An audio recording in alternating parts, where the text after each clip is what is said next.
All right, and it looks like we're good to go here. Hey there, everyone, and thanks for joining us tonight. Welcome to the Xbox Roundtable Podcast. This is episode number 186, the place for Xbox talk, and a little more on Sunday nights. This is your host of the panel, Invader, and we've got a lot of stuff to catch up on from the past week. Xbox had their extended game showcase with a bigger, larger look at some previously known games. As well, we'll do a dive into comments made by Bethesda's Pete Hines making an apology. We'll go in depth about that and more, but first let me introduce everyone on the show tonight. Admittedly, we're a little short this evening, but hey, you know what? We got a pretty well-rounded group here. And you know what? First off, we got with us a pretty wonderful fella. He's from the Primetime Gaming and Gaming Beyond the Dark shows, pretty well-known shows there in the Xbox community. Please welcome with us Mag, the Middleagegameguy. How you doing, brother? Yeah, well, I'm great. Invader and Centurion, guys, we're going to have a great show tonight. Yes, I'm the Middle-Aged Game Guy. I am here. I'm excited for the show. We got a lot to talk about. Post-E3 madness is still going on, and we got some great topics, so let's get right into the show. Damn, love that energy, brother. And before I forget, happy Father's Day out there to all the wonderful dads tuning in tonight. I know everybody's, a lot of people have been out, with their families today and, having the barbecue on and so on, catching a bit of that sun. I just hope everybody's been having a good time today. And it's just really great to have you all here with us. Next up, I will go on to, the other member of the TXR crew for this evening, Centurion buddy. Hey, what's happening? What is up? Oh, man, it is Sunday night. It is time to talk about games. There may not be too many of us here, but don't worry. There is always my other half here, always able to help me kind of fill in. And yes, I'm talking about I have an alter ego. No, I'm joking. Or what, are you Batman or something, Centurion? Yeah, I'm Batman. No. Well, I will never forget about that one time I turned into a podcast and some crappy gamer was trying to pretend they were someone else that they were not. No, I'm not going to be that guy. Nope. Wait, did you say crap gamer or crappy gamer? Just to make sure. Well, I didn't want to just directly say his name but I would never forget the day I tuned in and he was pretending to be I forget the name of it. It was like some alter ego that he was just trying to almost trying to have like a Robert Downey Jr. moment. That would be the best way to describe it. Oh man, too good, buddy. Let's see, we got everybody piling in here. Percolator 9000. Hey, buddy, thank you for joining us. Hey, what's up, Perk? We got Pang 911. Hey, buddy, how you doing? Reign of the Third Eye. Yo, back, brother. PyCon Fusion. That's pretty good. Oh, Pang, yeah, you've got the mostly a Canadian panel tonight. Yeah, two out of the three, two. Yeah, right? That's kind of unusual, kind of different, but hey, it works for me. And yeah, you know what? I cannot wait to get into the show. Reminder, guys, you can find the show on a variety of podcasting platforms. We got Apple Podcasts, Spotify, iHeartRadio, and a number of others. So if you'd like to, listen a little off-platform besides YouTube and so on, you prefer just more audio instead of video, then definitely check out TXR there. We're available everywhere, so give a look. All right, guys, let's kick things off by talking about the Xbox Extended Game Show. We got a more in-depth look at some games coming out soon, such as Forza Horizon 5 and Psychonauts, as well as some teases for Hellblade 2 and more. Now, let's go around our small panel tonight, and I'll start off with the guest. Mag, buddy, did anything catch your eye in the showcase at all? Now, are we talking about the E3 showcase, or are you talking about the extended one after the fact? The extended one, the one that they had after the fact, yeah. Well, the thing is, when I would have to say Hellblade, and the reason why is because we didn't see Hellblade at the main event, right, on the E3 on the Sunday. Mm-hmm. So that to me was more enticing. So obviously I wanted to see more about Halo. I wanted to see more about, the multiplayer, what was going on with the games that they did show, because they basically just did a bit of it was, not really a tease. I mean, there were trailers and stuff like that, but no deep dive. So yeah, we knew what was coming with those, right? We're like, all right, they're going to show us a couple of modes. They're going to show us a couple things, whatever. And by the way, Paris, who I spoke to a couple days ago, did a great job on that show. It was fantastic. What an amazing host that guy is. And anyways, on top of that, the thing is they didn't say anything. I mean, Phil mentioned it when he came out at the end of the E3 presentation. He's like, we haven't even talked about Hellblade 2. We haven't even talked about Avowed, and we haven't even talked about Fable, whatever. But then when they did that little a bit of a deep dive on Senua's Saga, I almost called it Senua's Sacrifice, Senua's Saga, and it was really cool to see what they're doing. And the thing is, you could tell, like, from the first game that was like a $10 million budget game, and now you've got this one, and you could see that these guys are putting in God of War money into this. You know what I'm saying? They're putting in Last of Us 2 money into this. Ghost of Tsushima. Basically, what I'm trying to get at is they're putting in Sony money into this, right? This is going to be a Hollywood production.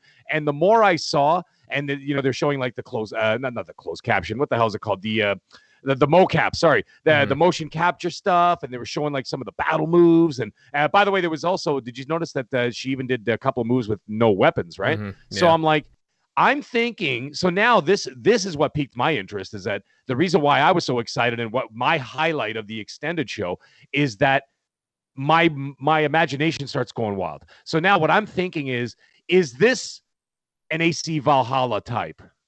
Is this a God of War type where it's like a semi-open world? You know what I'm saying? Like more of like a smaller map, that kind of thing. What are we looking at? What, like, is it going to be a soft RPG? Is it going to be a heavy RPG? You know, like an Elder Scrolls or something. I don't think it's going to go that deep. I think it's going to be more of an action adventure with, like, I'm thinking it's going to be more like God of War. And why not? You know what? Why not? Like, imitation is, damn it, I forgot the damn quote. But you know what I'm saying? It's what is it? Imitation is the finest form of flattery. Yes. Excuse me. Yes. So there you go. And sorry, I had too much barbecue today at the Father's Day thing. All the red meat's got my brain going crazy. Anyways, imitation is the finest form of flattery. And why not? Why not go for a game like that? Why not? I'm not saying it has to be exactly like that, but you could see it's heading in that sort of direction.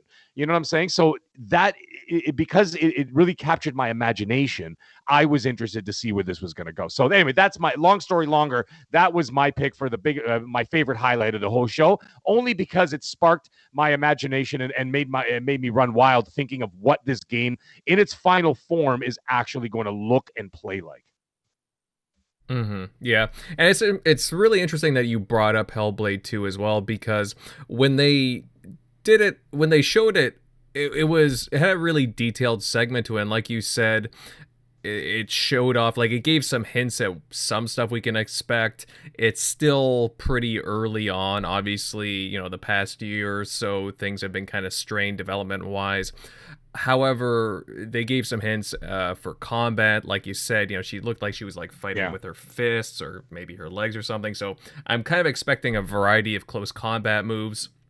They talked about how they actually did training, right, with different like specialists in that field for fighting as well. They scanned in all kinds of what they built, the clothing, I think, and the armor and the weaponry.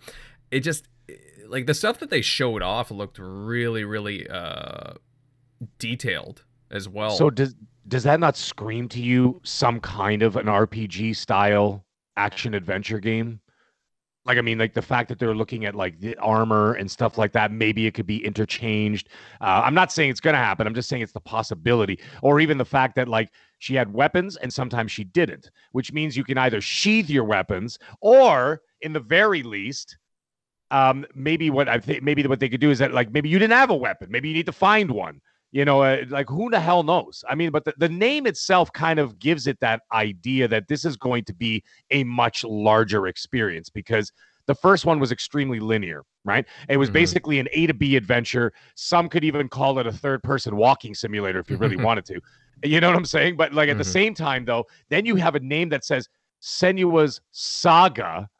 Yeah. Immediately when I hear the word saga, I'm thinking gigantic, right? You're thinking big. You're thinking this is now spreading out to the world. She's exploring the world for whatever reason. I don't know, who the hell knows what she's up to. All right. And now with, now that she kind of closed off that storyline in the first one, I will not spoil it in case anybody hasn't played it yet. But by the way, and if you haven't, it's in Game Pass and you better play it because it's an incredible game. What an experience.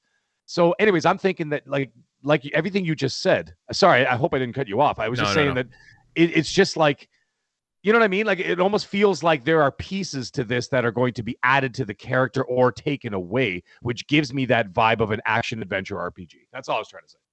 So. No, and that's fine. And there's actually, you brought up a good point too, because what can we expect? She only had the one weapon, the one sword-based weapon in the first game, from what I remember. It was just a lot of simple moves and so on. Don't get me wrong, I really enjoyed the game. I think I got it as a present for Christmas, and I thoroughly enjoyed the game. And I thought it was really detailed even back then. So I'm just imagining what they can do with the full force of Xbox Game Studios behind them. I think that I'm really curious as to where they take Senua on her journey, because, how do you deal with a girl with schizophrenia, like a mental illness kind of a thing. So not only that, but just like, what was it, in the original reveal trailer from the Game Awards 2 years ago, they showed her there was almost like an army behind her. So I'm just kind of curious of where they're taking this character and what we can expect going into Senua's Saga. Like, it sounds like they really want to branch out this character even more, and whether that be with more weaponry, more types of tactical things you can do. And I'm just curious about who she's going to meet and who she's going to face. Right? So it's Centurion, didn't you play Hellblade? I could have sworn. I did, but I did not make it all the way through. Well, it was one of those games that gosh, wasn't there like an Xbox One X enhancement for it? Yes, I yes, there believe was. so, yes. When they released it. Yeah, I think I remembered. I dabbled in the game, tried it out a little bit to see what it was like, and then I heard there was going to be an enhancement, so I waited, and then it got stuck in my backlog. So that's where. But what I did play, I mean, gorgeous looking game, awesome gameplay. I mean, dude, I don't even know how to describe what they're doing over there at Ninja Theory. I remember when Phil Spencer walked out on stage and told everybody that we're buying Ninja Theory. I got excited, and then all of a sudden we see a game that was originally popped up on PlayStation. I remember that I was going to pick Hellblade up on PlayStation, and then it came out on Xbox, and I'm glad it waited. I held out for that. And then obviously there was an enhancement. So, I mean, Ninja Theory has been doing a great job. I'm excited for the game. What I have played with it, I mean, I didn't play with headphones on, but I did at least have my surround sound on, and it did trip me out the first time I heard voices. Centurion, let me tell you something. Do not play that game with headphones on. And I'll tell you why. If you want to go absolutely insane, play it with headphones on. I tried it for about 15 minutes and I couldn't handle it. I swear to God, I could not handle the voices. It was, and not in a bad way, like, oh, it was poorly done. No, I just couldn't handle it because it was just so intense and it was just in your ear constantly. Now I understand what they were getting at, right? Because they're trying to make you feel her schizophrenia. Right. Or and whatever else she's got going on, maybe a bipolar disorder, God knows what else. Right. And my God, after about 15 minutes, you feel like you've got schizophrenia. You're going, like, I'm sitting there like mumbling to myself and I'm like, that's it. Headphones off. I took the damn headphones off. I'm like, I couldn't finish the game like this. There's no way. It's too intense. So anyway, and that's where Ninja Theory has really done a good job of showing people that there's people that walk around with that going on every single day in their lives. That's correct. That's insane to me. I mean, and that's why, you know what, not to get all dark, but I mean, that's why a lot of people, I did look into that after there was an article about mental illness and stuff. And a lot of people actually kill themselves because they can't stand it anymore. Right. Yeah. And then, or they're on heavy medication in order to stop that. Right. So, it's crazy what they did with that game. And really shining a light on mental health disorders and stuff like that. It was crazy. But anyways, besides all that, the dark stuff, it is a fantastic game. So, oh yeah, like finish it. I still vividly remember the beginning of the game where you're rowing the boat. Do you guys remember that part, or is I'm the only one that does that part? Yeah, no. That was when the credits were rolling, right? Isn't that the beginning? For some reason, I just remember the rowing of the boat and the head pretty much hanging off of her. And I mean, from reading the articles, like, it's kind of funny. My wife even asked, she's like, what's hanging off of her? I'm like, her spouse's head. And the minute you say that, it's like nobody wants to go into any more detail. They just walk away. Yeah, just a reminder, Either that guys, or your wife's thinking about it. She's like, "Huh, it's a pretty good idea. Maybe I'll cut his head off and row in a boat with it." Yeah. do not play this game on St. Valentine's Day. Just saying. I based my entire relationship off of Hellblade. No, oh boy! All right, I'll let your wife know that one, pal. But wait, that's where somebody's like, wait a minute, didn't the husband lose his head? Yeah. No, but guys, it's gonna be interesting to see how they deal with that going in. Like, it's either gonna be she conquered her demons, you could say. I mean, she could be without them. Like, they could do something like that.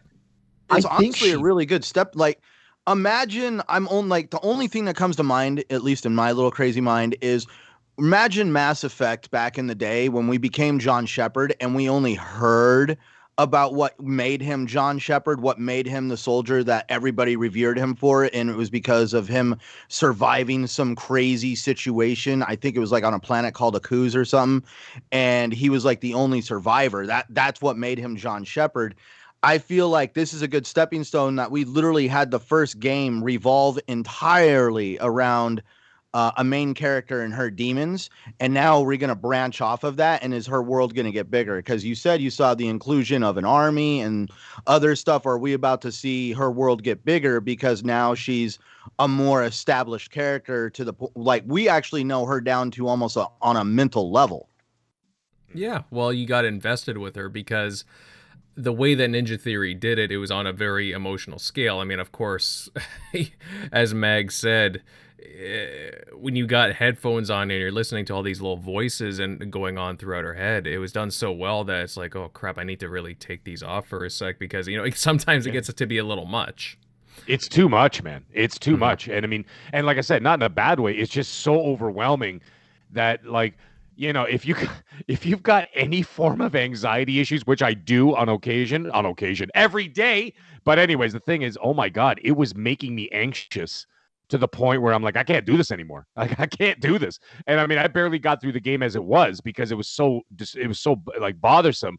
Like, you know, just trying to get through this very difficult story, not difficult game, difficult story. And, but you know, the thing is, someone in the chat mentioned it too, actually just a minute ago, said basically that she did conquer this, you know, and this journey that she went on was part of the closure of what she needed to, you know, maybe process her grief or whatever, right? So maybe that was what happened. And now she's kind of conquered it. And now something else has obviously happened in the world. And I think that they're calling upon her, or maybe she's, you know, maybe she's taking it upon herself to be like, I have to be the one to save our people or whatever, right? So I think they're moving entirely away from that first story. I think that first story is sort of like, that was the, you know, kind of like what Century was saying there, like almost like that's the origin story, you know, and that was like where she got where she is now. So now I think when we see her in the second, I was about to say film, when we see her in the second game, is that now we're going to see her in all her glory. You know, she's going to be that one standing on top of the pillar now because now she's conquered this situation and this is what you're going to see moving forward. And maybe a trilogy out of it. Who knows, right?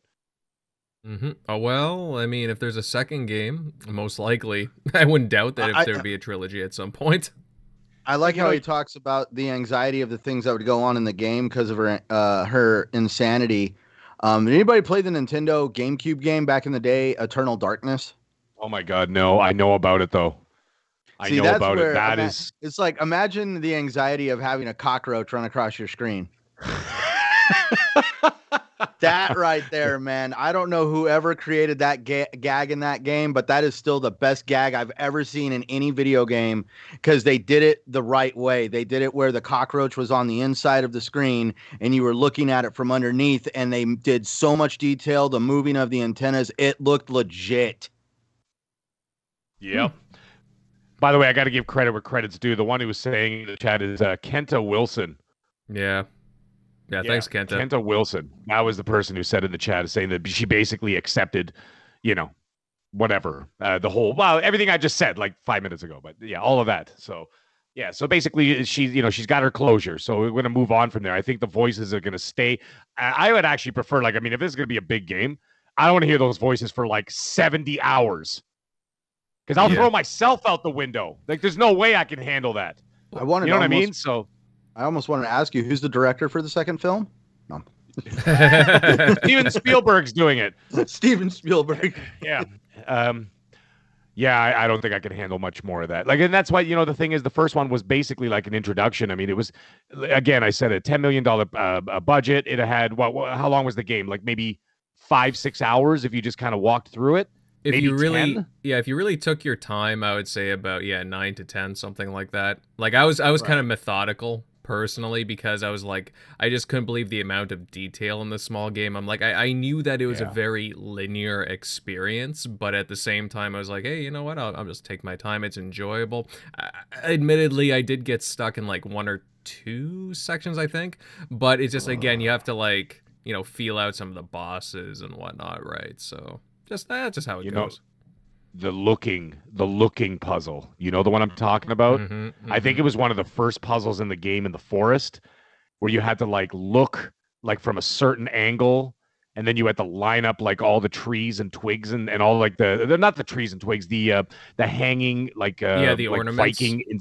Oh my god, that almost turned me off from the game. But apparently I did speak to somebody privately afterwards, and they're like, if you can get through that, the rest of the game is gravy. You'll have no problem after that. But I got stuck on that for like a day, and that almost turned me off from the game. So but anyways, whatever. I got through that, and then I ended up finishing it, and I loved it. So I went through it twice, and then that was the thing you were saying about the lore and about the detail in the game there in Invader, when you're talking about that. How you get to those rune stones and stuff, and it would have stories on them, and of course, let's face it, there was also like 100 achievement points every one you found. So, gave me that more motivation to find them.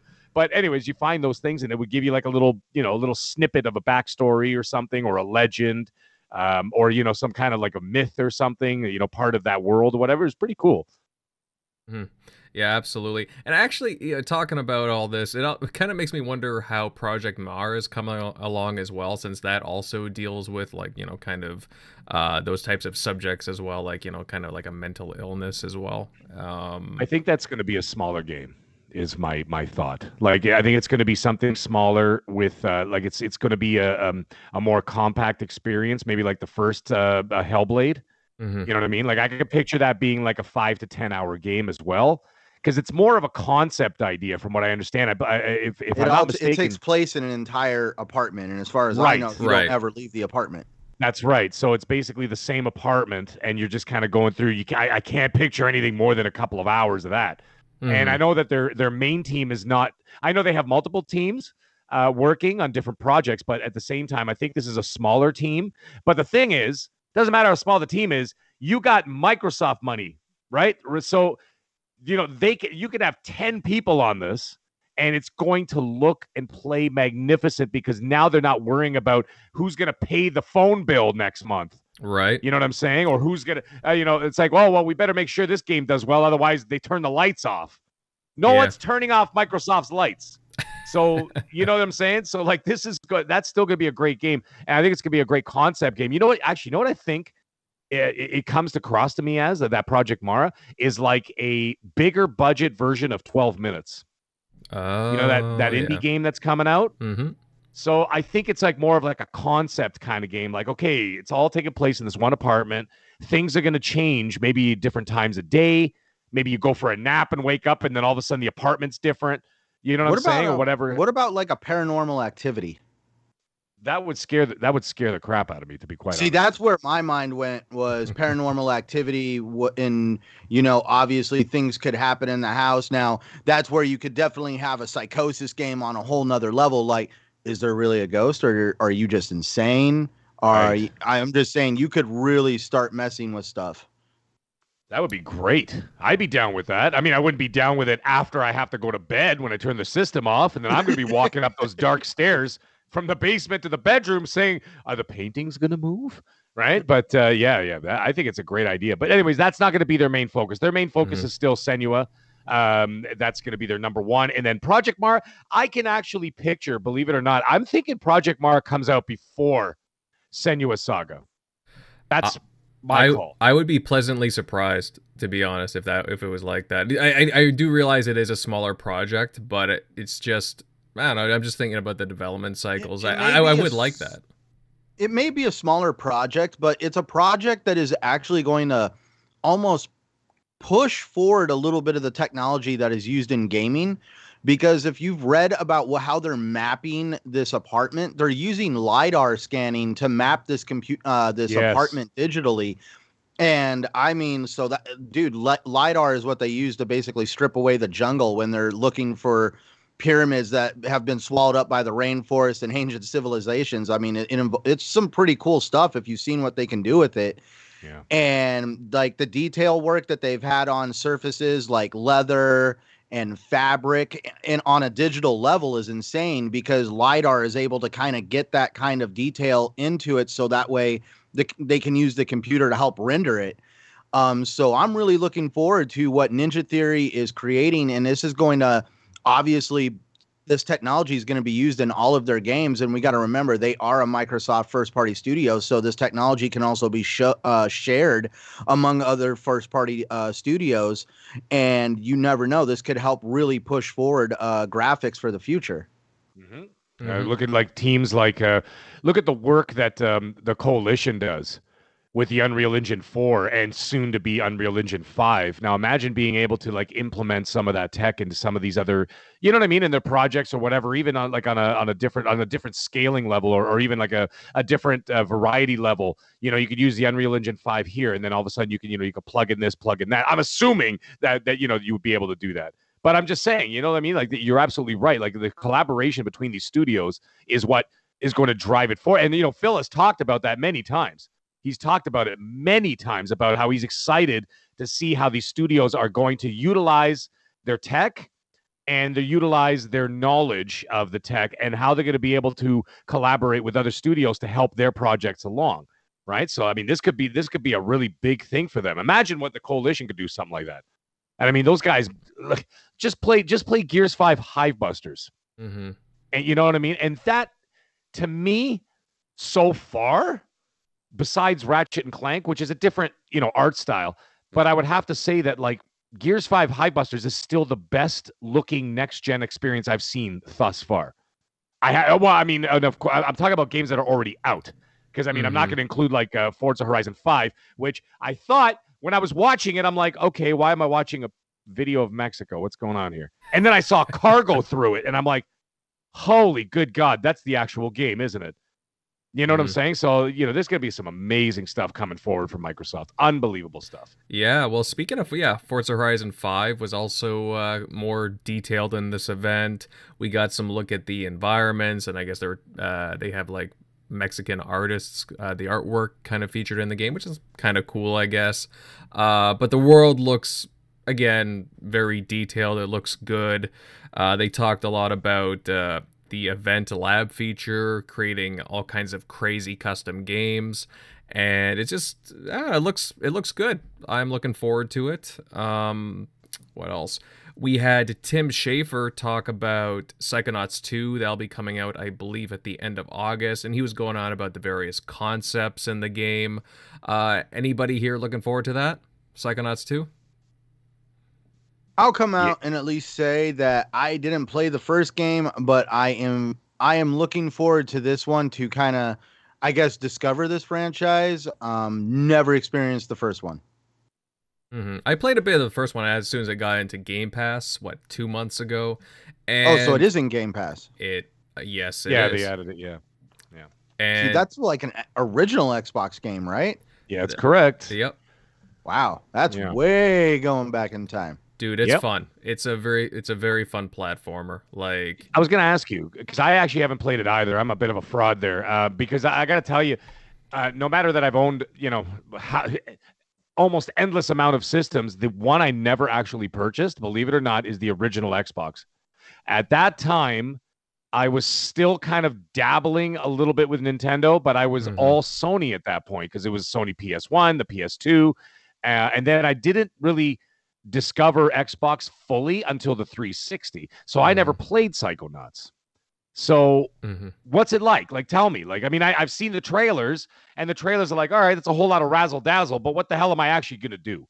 You know, and so like, what are we talking? We talking like a Mario, like kind of platformer, like 3D platformer? Is it like, is there more to it than that? Is it strategy? Like, I don't know really too much about it. It's a 3D platformer. Like, okay, it's pretty straightforward in a lot of ways, but I mean, they do. There's a little bit of collectathon-y kind of stuff too. So in some ways, kind of like Banjo-Kazooie there. Actually, Psychonauts is kind of an interesting one because as far as I remember, it was originally supposed to be an Xbox, original Xbox exclusive, but then there was some stuff that happened between like Xbox and Double Fine. I don't think they want to publish the game, so Majesco ended up publishing it, and then the game didn't end up doing so well. It's one of those games that are known as a cult classic, I guess, in the gaming sphere. Yeah. Well, Tim Schafer did not have a good relationship with the previous Microsoft brass. Yeah. And I know that as a fact, that they were not friends. And because of that, I could see like a little bit of friction there. But like now, but I do know that like Phil Spencer, on the other hand, and Tim Schafer are actually really good friends. And they've been good friends well before the acquisition.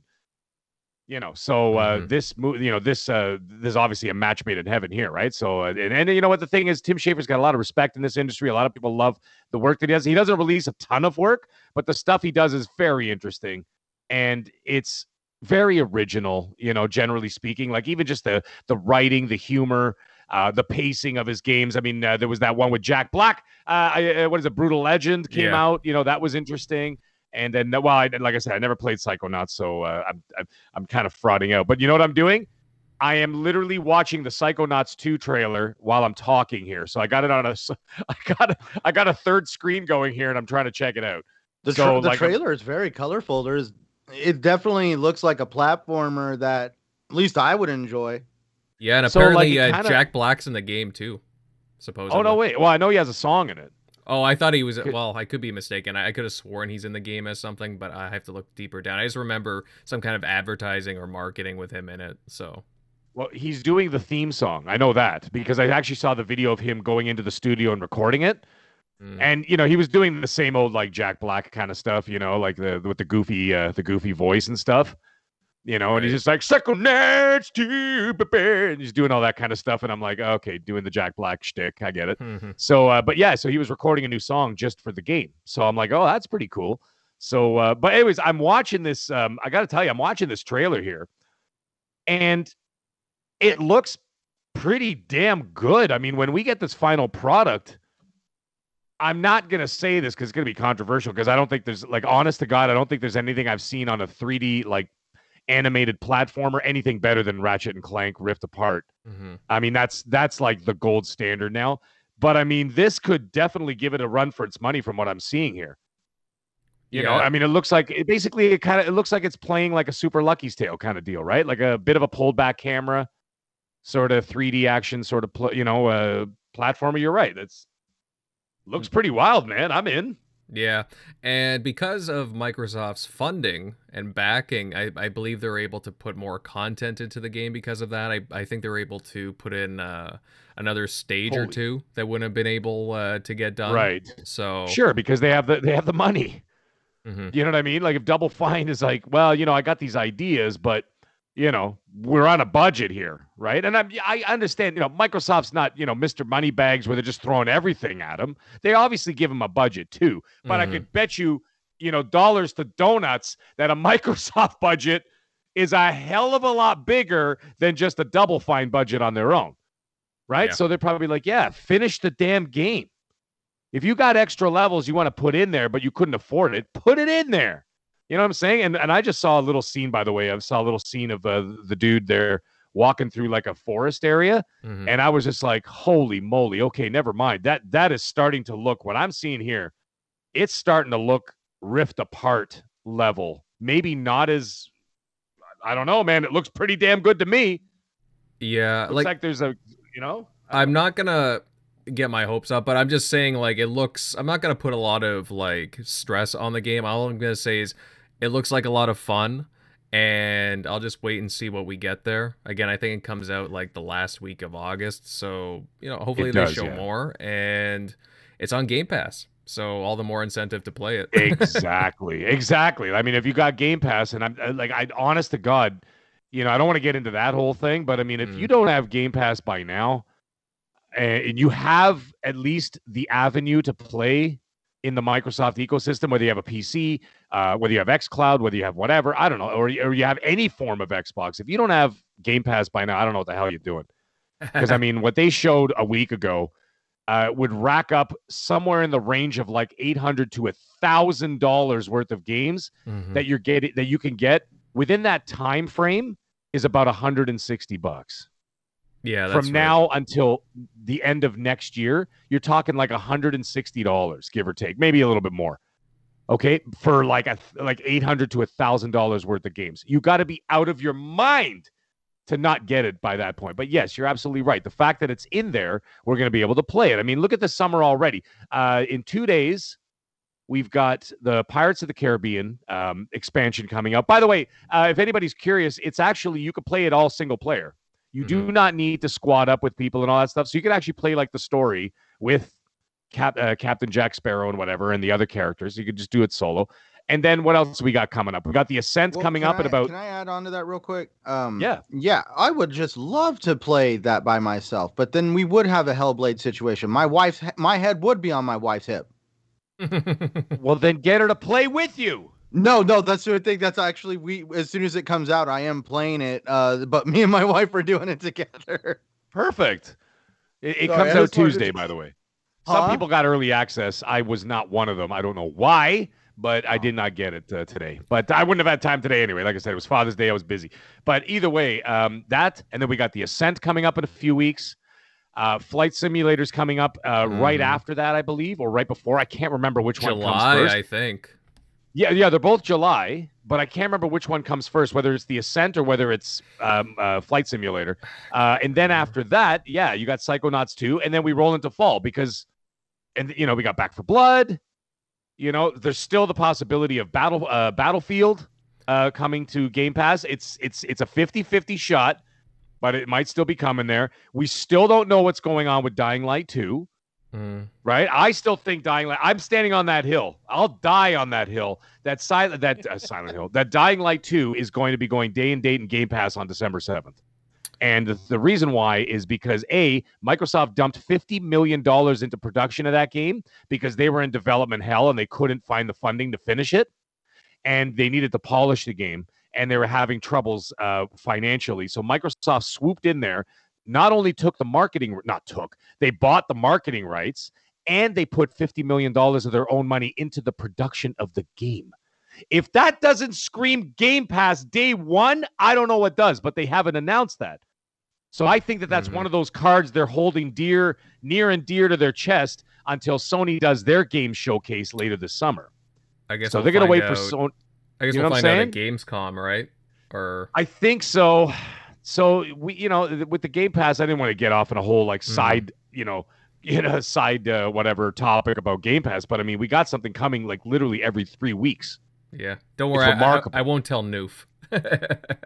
Oh, don't worry. I tell Noof daily, but I mean, I don't bust his chops about it. But I got to tell you, man, I'm like, he did admit it at one point. He's like, at some point I'm gonna have to get this. I'm like, yeah, as soon as you run out of money. I said, as soon as you run out of money, you're going to be on Game Pass. That's exactly what's going to happen. I said, one day it's going to happen, and then you're going to be like that moment in Beetlejuice where he just comes and sits down next to you, looks over at you, and it's like, "What's up?" Exactly. And it's like, you know what, Noof? You can play all those games for $15. I hope you're listening, Noof, at some point. Yeah. So, yeah. Anyways, sorry, didn't mean to go off on that tangent. We were talking about Psychonauts. My bad. No problem, brother. It does look good. And Lady Foxfire in the chat. Hey, Foxy, how you doing? That was a great video you did earlier, by the way, talking about E3. Can't wait to see more content from you, sister. She says it's going to be another fun game, just like Super Lucky's Tale, but way bigger. Wonderful.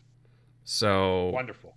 Yeah, no, it's I'm looking forward to it. I love my platformers. That's why I'm always harking on them to get onto a Banjo-Kazooie or Hell, even a even a Blinks or a Conquer. I mean, I doubt Conquer's gonna be coming, but I'm just saying, like, give me those types of games. I like my collectathon-y kind of 3D platforming games, right? We need more of those. I love them, man. I love those too. Like I'm an older gamer, if you want to call me that. Well, obviously by my name alone, but at 46 years old, and so the thing is, like, I grew up on that stuff, right? So what I do now is, like, if I'm not interested, like, I'm not playing Super Lucky's Tale for the narrative, right? I'm not playing it for the story. I don't care if he has to go save a squirrel, in a tree or whatever. So what I do is I play those games on mute. And when I'm having like one of those days where I'm like, you know what, tonight's a podcast night. So what I'll do is I'll sit down, I'll put the game on, mute it, and then I'll play it muted, and I'll listen to a podcast while I'm playing like a 3D platformer, just like you said, like a collectathon, something that, and just like have fun. You know what I mean? Go around, explore, jump, from platform to platform, do this, do that, and it just brings you back. You know what I mean? I don't know how old you guys are, but that's what I grew up on, right? I mean, that we. Most of us in our 40s anyway. Well, Centurion and I are the same age, and we're both 86ers, to give you an idea. So, okay, yeah. So you're the same age as my younger brother. So yeah, you guys are in the 30s. So yeah. Yep. All right. So you were still there. The 90s was still all platforms. There's a lot of Earthworm Jims and stuff in there. Yeah, he was a very... What's Earthworm Jim? No, I'm joking. Come on, man. Earthworm Jim. He's a very groovy guy. Come on, dude. He's groovy. That's awesome. You know what? If they're going to bring back a 3D platformer, bring back Earthworm Jim and Gecko, please. Oh, what is it called? Gex. Gex. Okay? That's a 3D platformer I want to see. Somebody pick that up. Whoever's listening. Not to like, but I heard, didn't Tommy Tellerico say that they were having an Earthworm Jim appear on the Intellivision? That is correct, and I saw the video last week when I was watching Original Next Level Gaming. Guys, check out that show. It's a lot of fun. Yeah. Although I don't know how those guys podcast for like 7 hours straight, but they do. But it's ridiculous. It's like 2 a.m. I'm lying in bed, and these guys are still yapping. I'm like, go to sleep. But anyways, they did show the Earthworm Jim footage from the new system. I was like, wow, that looks really, really good. So yeah, check that out if you have a second. It looks like they made it yesterday. I'll have to check it out because I do like my Earthworm Jim. But yeah, guys, there was like actually quite a bit of stuff in this extended show. I don't know if you guys caught it during the Summer Game Fest, but there was actually an announcement for a game called the Anacrusis. I know, kind of an unusual name, but right now it's an Xbox exclusive, and it's a 4-player co-op shooter, and it got an extended look during the show. And the studio CEO said that they tried to move away from something like really, really dreary in the apocalyptic game genre after obviously the pandemic. So they want to go for a more colorful, lighthearted like take on the genre. Have any of you guys seen the gameplay for that? It's a co-op shooter. Yes, I did. It looks great. It looks really, really good. It's an interesting art style. It's almost got, I don't really know how to describe it. Like, it's almost got the vibe of a Borderlands, but at the same time, it's got this sort of like Halo-ish look. Like, like the older Halos, like maybe like a Halo 3 kind of vibe. And like, I don't really know how to describe it, but what man, it looks cool. The Anacrusis. It's called the Anacrusis, and it looks pretty cool, man. I mean, if you want to check it out, you could just look it up on YouTube and just put Anacrusis gameplay, and there's IGN put up a video, and it's only about 1 minute and 10 seconds long, give or take, or whatever. And you can watch some gameplay. Man, it looks really good. Now, the thing is, Invader, you're saying, is it a Game Pass game? No, I just need to have I'm pretty sure it's a Game Pass game, and it's coming out this summer sometime. I think July. Jesus. Yeah. We have jobs, Microsoft. Well, that's like, the holy thing. cow, But they have no games, remember? Yeah. Sorry, now that I've seen the images of this, I know what game you're talking about for a second. I totally forgot the name of this thing. Well, to be fair, there's been a lot of games announced, and right now those indie games are really, in my opinion, they've been knocking it out of the park. Some of these announcements, some of these games that Microsoft has partnered with for the Xbox Series consoles to go into Game Pass, it's unbelievable. Like, this is a really cool. Like, I really like these co-op shooters and stuff. It's fantastic. I said last night on the Shop podcast that I really hope at this point we're going to start seeing some indie developers and basically developers that are not under a first party studio umbrella from any of the brands. Some of these guys are going to be able to push the limits and blur the lines between, in my opinion, AA and AAA. Mm-hmm. Yeah. Yep. I mean, they're impressive from what I'm seeing. Like, even a game like Tunic as well. Like, you look at a game like Tunic, this I'm going to keep calling it Anachrisis. Anachrusis. It's such a difficult. It doesn't roll off the tongue nice. Hey? Did you say Annie's having a crisis? No. Yeah, Annie's having a crisis. That's what I'm going to call it from now on. I'm having a crisis. I can't say the name properly. Anachrusis, games like that, games like Tunic, they look remarkable. Even the Falconeer, these games. I mean, if they get support, and that's what it is. That's what it's all about. In the end of the day, when you're talking about these indie developers or whatever, you got to think that at some point, Naughty Dog was that. You know what I'm saying? Sony Santa Monica was that.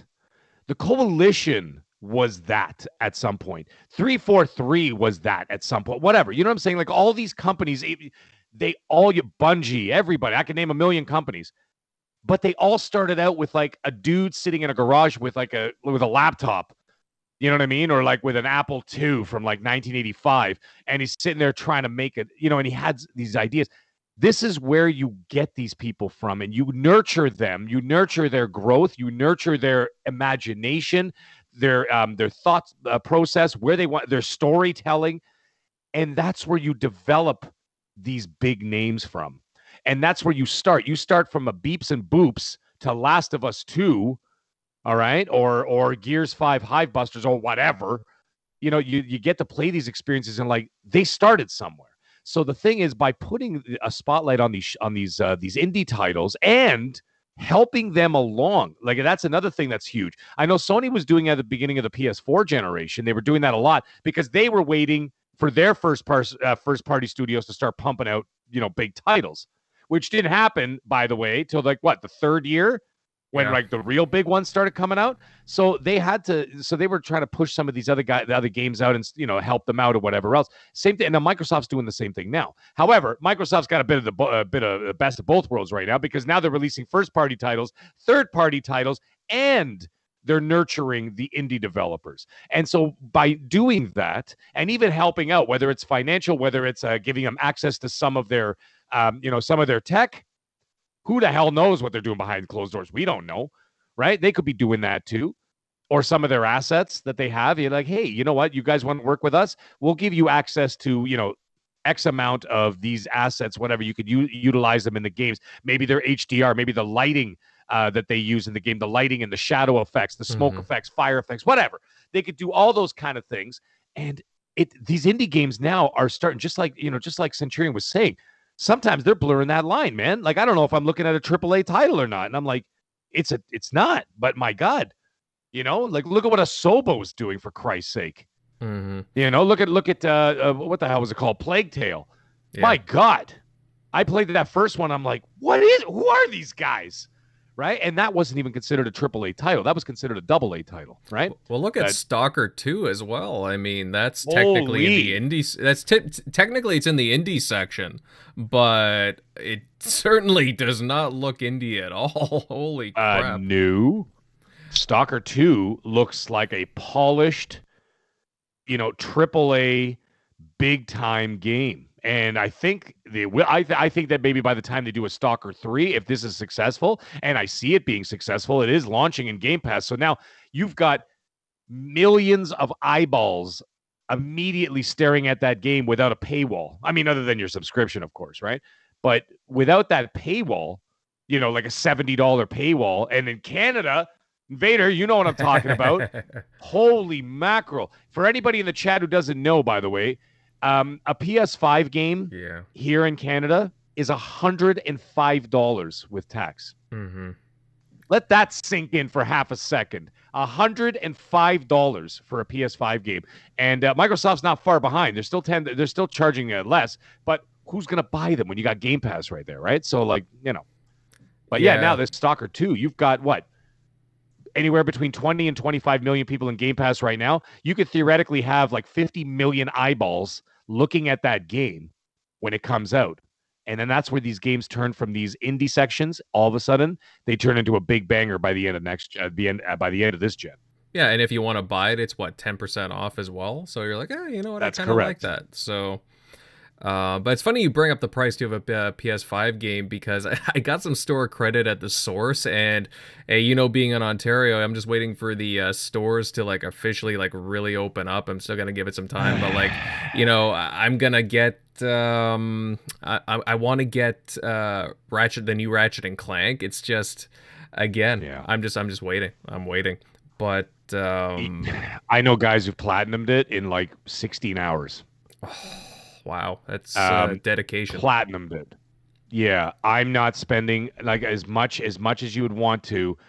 $105 for a 16-hour platinum. I don't care how good it is, and I played all the Ratchet and Clanks. Actually, I just platinumed the 2016 one because they gave it away for free as part of their like Games of Spring or something, or stay-at-home campaign, whatever, for the COVID thing. Mm-hmm. And I platinumed that, and that was like 20-something hours. Yeah, I put in there maybe like 26 hours, 27 hours, something like that, to get the platinum on that. And then I've got friends who finished it in 2 days. And I'm like, nope, I will wait till Black Friday and get it for $30.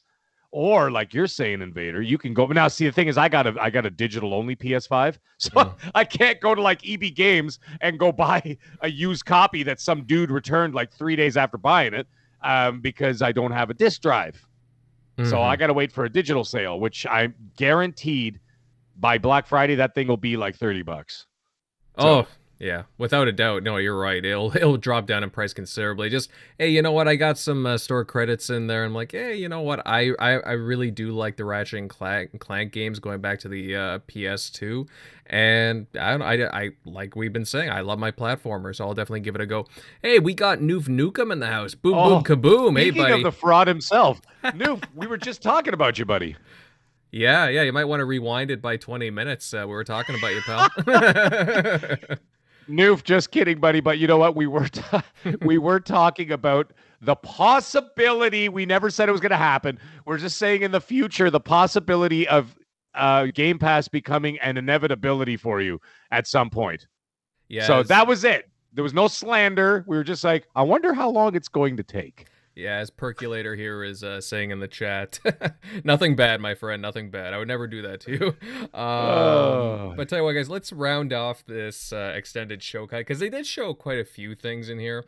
But one thing that's back, because it went on a bit of a hiatus, is the Xbox Design Lab. It's back. It's now supporting the Xbox Series X and S consoles. Anyone gonna take advantage of this on the panel, or just kind of cool that it's back in action? And the crowd goes incredibly silent. Right. Like Centurion. I don't know if have you ever taken advantage of this program or no? Which program? The Xbox Design Lab, where you design your own like themed Xbox controller. Oh God, yeah. I have a couple of them around here. Yeah. You think you do that with one of the new ones? I'm sorry.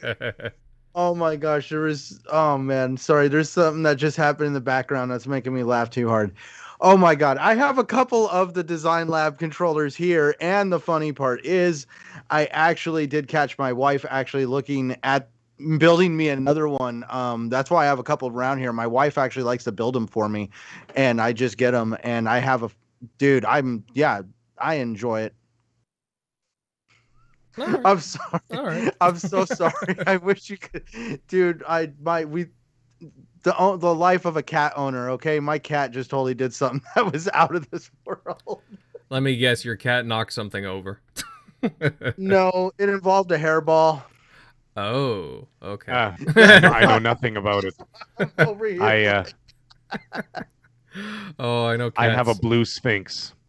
Oh, that's awesome. That is awesome. So if you ever see it, you ever see me on Twitter, I sometimes post ridiculous stuff that he does, but very rare to get a blue Sphinx. It took us a long time. Oh my God, we were searching for well over a year to find one, and we got him. So guess what? No hairballs. See, I'm gonna have to DM you because I really want to know what's involved in taking care of a Sphinx. I want to get one so Nothing. bad. It's fantastic. Don't you There's gotta keep them warm? Shedding. What's that? Don't you gotta keep them warm?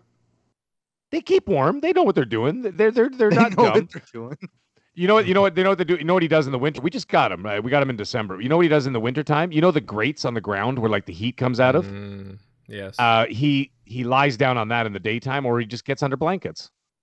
That's it. He's fine, and he obviously stays indoors. But in the summer, oh yeah, he wants to go out. But he wants to go check out things. But yeah, man, listen, no shedding, no smell because they don't have fur. No allergies because they don't have saliva on their fur. That's what causes allergies. A lot of people don't know that. They think it's the cat that they're allergic to. I'm like, no, it's the saliva on the fur, and they shed the fur, and that's what causes allergies. A lot of allergies, anyway. So it's completely hypoallergenic, no smell, and they're clean as all hell. And like I said, no vacuuming, no nothing. It's fantastic. And anyways, I'll send you pics. Yeah, DM me after the show for sure. Yeah, definitely. I've always wanted to get one. Nice. Yeah, sorry, Invader. I took the tracks that way. Oh no, I'm all. Hey, I like cats. No worries, bud. But either way, guys, I think I'll wrap up this extended Xbox show talk. But either way, there was a lot that surprisingly showed up, and I don't know. I enjoyed looking through it, and they got a lot. They got a lot to show, and I get a feeling we're going to be seeing more in the coming months too, because they definitely held back, I would say. Now, let's move on to something that made the headlines over the past week. And in an interview with GameSpot, Bethesda's Pete Hines laid out, well, basically an apology to PlayStation consumers, stating that he understands their frustrations, but at the end of the day, it is what it is, and games like Starfield and future titles will be exclusive to Xbox, the Xbox ecosystem. Now, Centurion, I'll throw this over to you first because this whole topic of exclusivity has been talked about, a lot since the whole ZeniMax purchase. Was this apology really necessary? I mean, considering most of us just kind of figured that the future game titles from Bethesda or all of the ZeniMax studios would be only coming to Xbox? I don't think it was necessary at all because I'm just going to say, where's my apology letter for Spider-Man? Where's the apology letter for other countless exclusives that other companies have had over Xbox? I'm just saying it's really interesting. The only other time I could think of an apology has been issued for an exclusive game centers around an Xbox exclusive, and that was Rise of the Tomb Raider. And that's when the gentleman over at Square Enix came out and gave an apology and let everybody know that it was a 1-year exclusive. So I really don't feel that an apology was necessary. Maybe he wanted to do this and explain that, for his own sake, this is just how things sometimes happen. And man, I hate to kind of just steal from another cheesy line, man, but this is just how the cookie crumbles. This is just life. Companies get bought out, things change, nothing's really set in stone. And really, I just don't really see how somebody is responsible for, it's not like Pete Hines could have came in and said, no, we got to make sure that all our games end up on other platforms. We cannot allow Xbox to buy us. Could he have really stopped that? Well, I mean, it's just kind of weird because for example, Sony bought Insomniac, 2 years ago? And, I just automatically always thought that Sunset Overdrive would just be exclusive to them, right? So I just had to live with that. That's just like you said, the way that I don't recall crumbles. Getting my email from PlayStation saying we just bought Insomniac, and we apologize that we now own. Oh my God, what is the game? You just said it too. Sunset Overdrive. Sunset Overdrive. And I'm actually honestly expecting Sunset Overdrive 2 to pop up on the PlayStation, maybe just out of spite. Well, I think there was a little bit of teasing going on with Fizzy, if I'm not mistaken, too, in some of the advertising recently. So, and they did, I do believe they trademarked the name too recently. So I would not be surprised if we saw a Sunset Overdrive 2 sometime in the near future. Over at Insomniac, they already had like the script made. They already knew what they wanted to do for the game. They just needed somebody over at Microsoft to pull the trigger, and regretfully, that was never done. Yeah, that was probably one of my most standout titles early on with the Xbox One, that and Rise. But I mean, we could go into that all day. Right. But it's actually, honestly, a really great example, a much better example that I could probably ever come up with of anything else, because it's literally a prime example on the PlayStation side of how PlayStation came in and bought a company, regardless of the fact that Insomniac Games, it was inevitable they were probably going to be a PlayStation studio, but they did have dealings with Microsoft and created Sunset Overdrive. But by PlayStation officially buying them, it became an exclusive franchise for them. And this is the same thing, but on a much larger scale with Bethesda. And does it look like we have a bunch of fans out in the, well, I don't know. We could probably see a lot of people lose their mind on the Twitter streets if they did come out and say there's a Sunset Overdrive 2, that it's exclusive to PlayStation. Oh, that'd be the biggest piece of ammunition you'd see everybody running around with on the PlayStation side. Mm-hmm. Like, I do understand in the way that, again, Bethesda, ZeniMax, there's a lot under the Bethesda umbrella that, again, you would automatically, talk about multi-platform and whatnot. But again, when there's this immediate purchase, I keep saying this, like, I'm going to sound like a broken record for almost a year now, but you would not spend $7.5 billion just to keep it on your content, these IPs, on a competing console maker's platform. You have to make leverage. It's all about the Xbox ecosystem. It's all about Game Pass, correct? So moving forward, I mean, games like Starfield and then these other cherished franchises under the Bethesda umbrella and more, they're going to be, again, they're just going to have to be associated with Xbox going forward. That's just how it is. As soon as I heard about the purchase, I'm like, those are Xbox titles now. That's just kind of how it goes, unfortunately. I mean, does it suck that, yes, they're locked to like a certain ecosystem? Yes. But at the same time, it's not like you can only play them on the Xbox console. You can also play them on PC and cloud streaming. So it's not like there aren't options, correct, Centurion? Oh, yeah. No, there is plenty of options for any consumer to play a game on the Xbox ecosystem wherever they feel most comfortable. Like you were saying, PC, console, cell phone.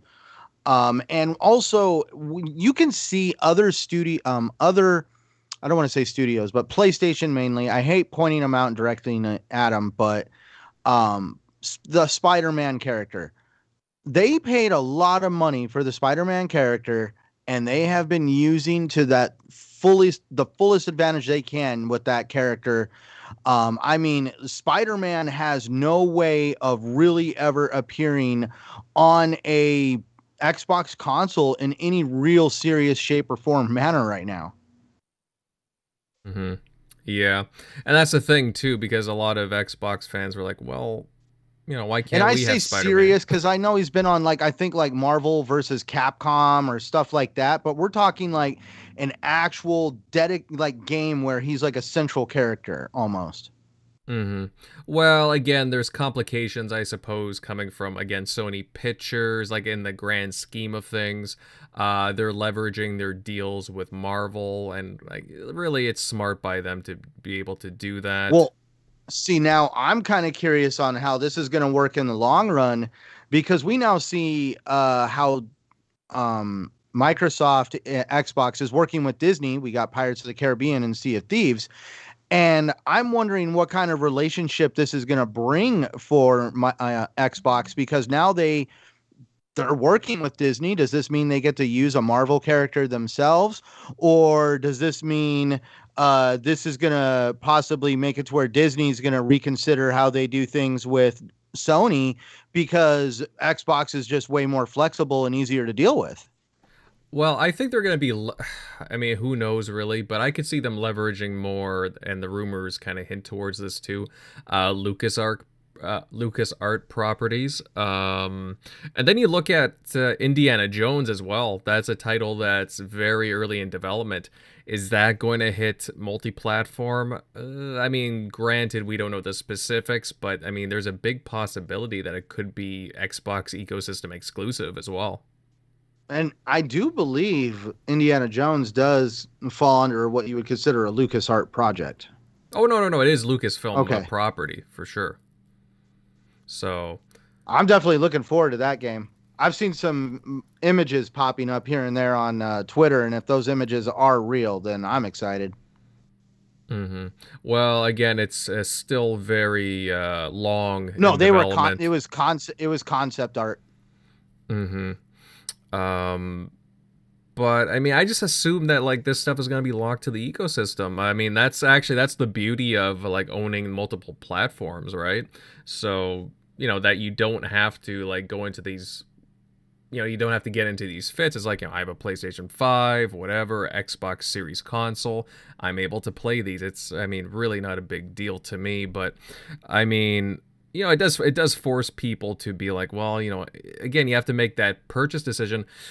I know a lot of people going, do I want a next gen console? Because again, I can't, where am I going to be able to find these Bethesda games? And I've seen a lot of people that I know personally, they're just kind of like, you know, biting their tongue, and they're like, I'm going to have to buy an Xbox because, oh, I love Elder Scrolls and Fallout, and I want that next big Bethesda RPG, which is Starfield. And they're like, you know what, I'm going to have to do it. So that just kind of like, again, forces you. I don't understand why Pete Hines had to necessarily really come out and, you know, just say sorry and apologize for the situation, even though, again, it's not his fault or anything. It just kind of is what it is. So that's why like I said, he didn't need to apologize. Maybe he felt he needed to just out of his own sanity, but I don't know. Mm-hmm. Mag, what do you think about this? Yes, sir. Did Pete Hines really need to apologize over this? I mean, I know a lot of people were kind of like, as soon as Starfield got the latest trailer for it, and we're seeing all, you know, these in-engine scenes, and then once the title appeared, you know, it basically exclusive to the Xbox ecosystem, people are like, oh no, and so on, and you had that confirmation. It's like, well, you should have known that it was going to be exclusive. But again, I guess Bethesda were getting dogpiled on yet again, and Pete Hines had to come out because of the, you know, I guess he's behind the marketing and so on. Like, did he really need to do this apology? Well, I'm going to come at this from a multiple angles here, because the first things first, you brought up Indiana Jones and the possibility of that. You know, a lot of people are like, oh, it'll be multi-plat. Who said that?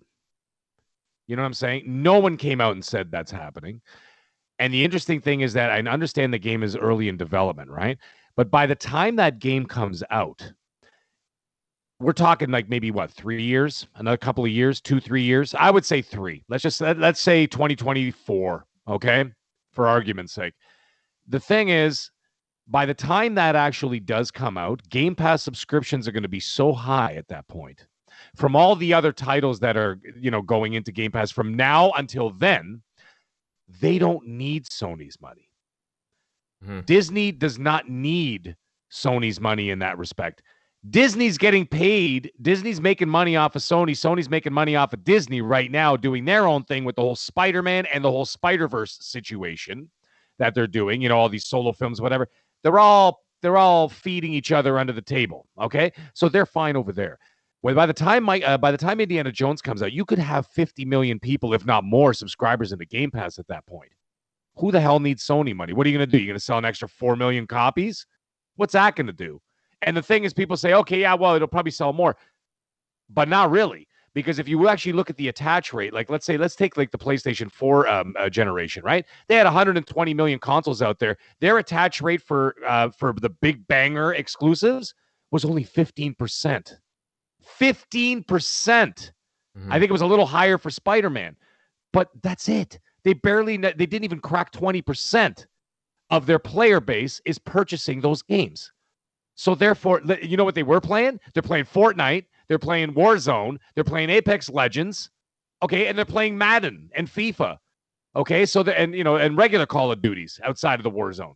Okay. So they're not paying for that. So what are they going to lose? Maybe 4 million copies, maybe 5, maybe even 10 if you want to get really adventurous. No pun intended with Indiana Jones. But anyways, the point is you lose that, but you're getting 50 million people in Game Pass. They don't need it. So that's why I just wanted to get that out of the way because you guys were talking about it. That's just my thoughts anyway. I don't think it's going to go. I don't think it's going to be multi-plat. I think it's going to be exclusive. People are going to have to get used to it. Now, in terms of that, now about this apology situation, I'll get into that in a moment. But the other thing is that it's interesting is that there's a paradigm shift happening here. We all saw it coming for years, and everybody else was just in denial. And that's what I feel. When in 2018, when Phil came out at E3 and he announced those 5 studios, that was the start of that was the big move. That was the Thanos snap, so to speak. Okay, that was the moment. Okay, and that's when it started to change. And that's when you're like, okay, these guys mean business. But everybody laughed them off. Not everybody, but certain people laughed them off. And then they kept doing it and doing it and doing it. Now, and then the Bethesda thing happened. And then look at what just happened this spring in Game Pass. Can you imagine if I went to you a year ago and I told you that MLB The Show, a PlayStation exclusive that's been around for however many years, 18 years, 19 years, whatever the hell it is, okay, was going to be day one in Xbox Game Pass, you would have laughed and hung up on me. There's no way you would have believed that would have happened. Guess what? Happened. Outriders, another one. Great game, by the way. I got 1,000 of 1,000 on it. I loved it anyway. I didn't have any issues with it. Day one in Game Pass. That's a Square Enix game. Square Enix is famous for doing business with Sony. All of a sudden, hey, man, whoever's got the cash, right? Now, and then anyway, back to the Bethesda thing. You got the Bethesda situation. Now that the talk is over, because that's what was happening. The last 3-4 years or whatever, right? They were talking and talking and talking and talking. We're going to do this. We're doing that. We're doing this. This is our game plan. This is our business plan. This is our business model. This is what we're going to be doing moving forward. Well, nobody thought of anything. Nobody thought anything about it. But you know what happened? Then they got punched in the mouth. And then when they got punched in the mouth, they went, ow, that's real.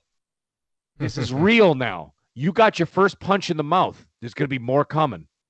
There's going to be a lot more coming. And so the thing is, people don't like change. They don't like seeing certain, they're like, well, we don't like it this way.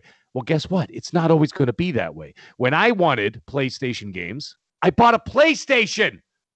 Okay, I'm not saying everybody has to be in the same vote as me, that I get everything day one. I get the consoles day one. I got the PS5 and 2 Series X on the first day, and I got a Series X, Series S a week later for my cousin. But anyways, I got those consoles, right? No problem. Not everybody could do that. I get it. But guess when I bought a PS4? 4 years after it came out. And I got it for like $200. Okay? And then I bought most of their games that already came out, like Uncharted 4, I got for like $15 because it had already been out for like a year and a half or whatever, right? And I played those games or whatever because I wanted to experience the PS4 generation. And I did so. And then, of course, by the tail end of the generation, I was paying full price for the games because there was no way I was going to wait for Last of Us 2. And there was no way I was going to wait for Ghost of Tsushima, right? So anyways, that's fine. Whatever. The point is, that's okay. But when it's reversed the other way, it's not okay. When they make it seem like you're going to get cooties from buying an Xbox. And here's the interesting thing.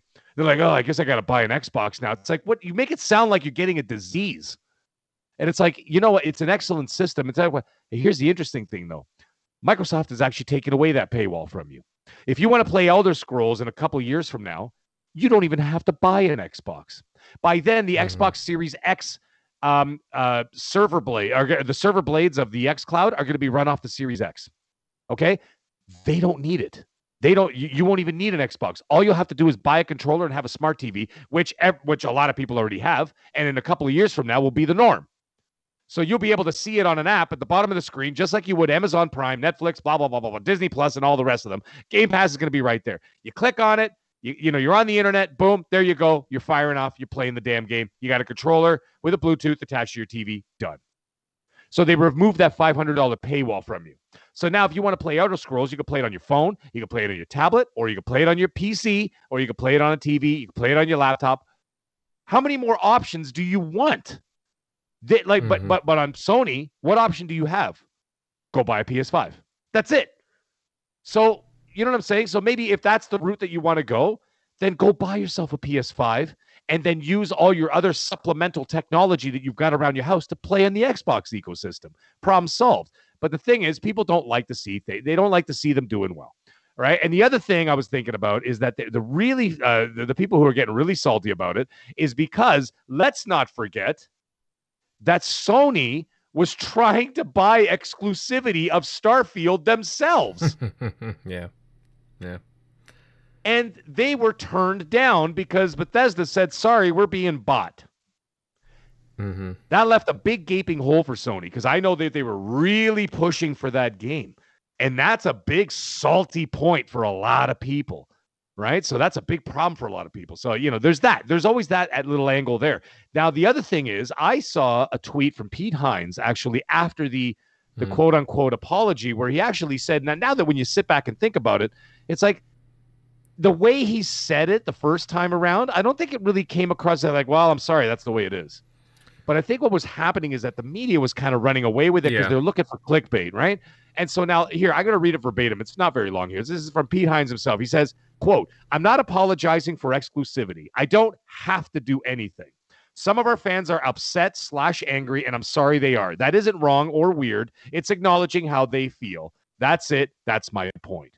Mm-hmm. That was his tweet after the fact. So he basically, that's now when you read that in context from all these I'm not going to say what I was going to say.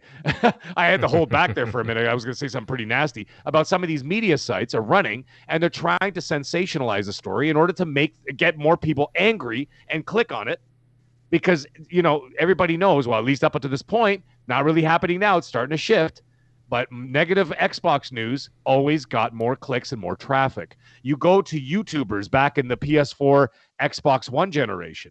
What YouTubers were getting the most traffic? Anything trashing Xbox. You go to even like PlayStation channels. They weren't even talking about PlayStation. They would literally be talking about Xbox for an hour and a half. Mm-hmm. Why? Right. Because that's what everybody wanted to hear. And so some of these media sites are still hanging on to that, and it's not really doing them any favors right now. So there's that. So I'm not taking it as an apology, and I just that's the way I see it. I don't know. That's just what I see about this. Yeah, it's very easy for these media sites to do the runaway headlines and create the clickbait articles. I know a couple of people in the chat were talking about that.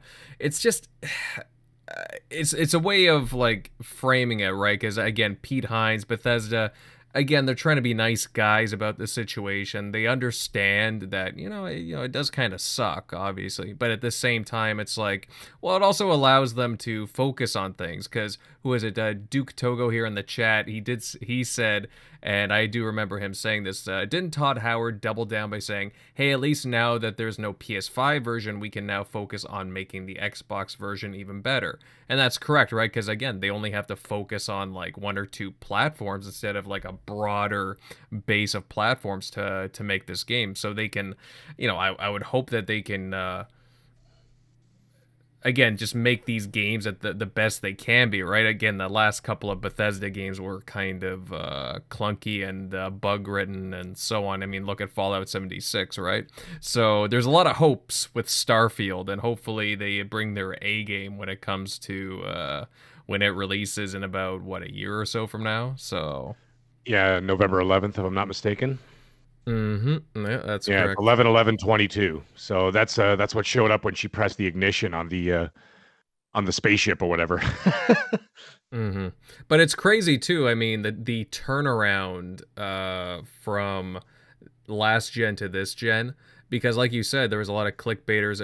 All they would talk about was negative Xbox news. you look at the beginning of this generation and arguably the end of last generation, and it's just been a lot of positive Xbox talk, and now the roles just seem kind of reversed. So it's just interesting. I mean, Xbox has done a lot to reverse their reputation, and they're not stopping. I mean, they're still talking about acquiring studios, and global publishing is still looking for deals. They're getting all these deals for Xbox Game Pass. They're being super aggressive right now, and I love it. You know, it's like a shark that's hungry, that's in a frenzy, and they're looking for more and more. It's a good site. You know, the competition is good. It's healthy. I really like it. But either way, guys, like, I look at this apology and it's like, well, I mean, is it really an apology? I mean, we'll see. Just probably a lot of saltiness. You know what? Again. I'm just gonna go for the throat because I see a comment in the chat from our good old friend there. Hey, Microsoft did you a favor by buying Bethesda. Where were you gonna store all these games? You got no external hard drive options.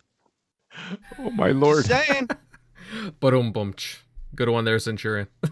Yeah, that's true. I mean, the PS5, I mean, now, what was it, like a month or two ago, they just, they did an update where you can store the games on a separate hard drive, but you can't play it from there. You can just store it from there. And just everything just seems very, very backwards when it comes to this bloody console. I mean, it just makes you very more appreciative of the Xbox Series consoles, the way they're designed. So, when I had to install them day one, both of them, I had both the PS5 and the Series X in the first week, right? And I put something up on, I think it was it was on Twitter actually, and it was like, some people didn't like what I said, but I just said, when I had to put the PS5 in there and I had the PS4, I had to attach it and then put a wire to it because it would go faster than doing it on Wi-Fi. I couldn't even sell my PS4 until I got the PS5. Because it wasn't transferring my saves and the games, and I had to bring my my profile over and all this other stuff, and then I had to re-download the games on there, and it was super slow. And then having the data from my PS4 to my PS5 was a nightmare.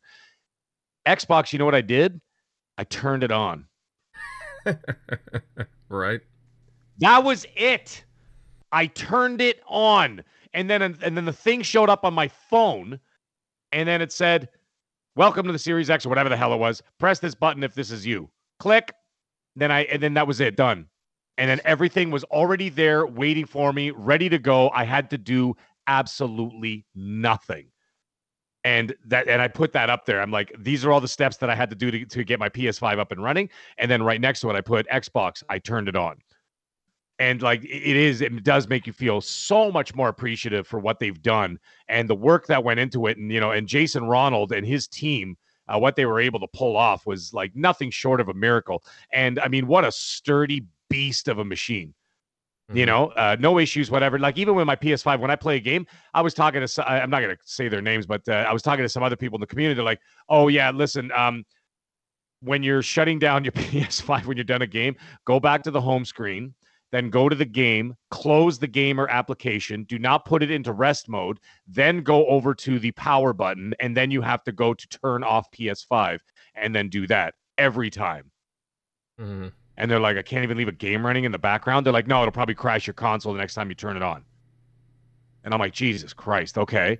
And then they're like, what about rest mode? They're like, no, rest mode is still to this day, some people are still saying that it's bricking their consoles. Yeah, thank God I don't have that issue, but I was my very PS4 wary. rest mode just bricked a hard drive last week. Really? Yeah, I don't put it in rest mode ever. I just turn it off directly, and that's all there is. I close all the applications first, and then I turn off the PS5. I didn't tell you about the hard drive invader? I can't remember, to be honest. So I have a cat owner thing. Now you want to talk about cats knocking stuff off. So the cat bumped the power cord for the PlayStation while it was in rest mode, and it had an external hard drive hooked up to it. Well, because the PlayStation was unplugged, hooked up to an external hard drive while it was in rest mode, it instantly just decided to do whatever it does to hard drives.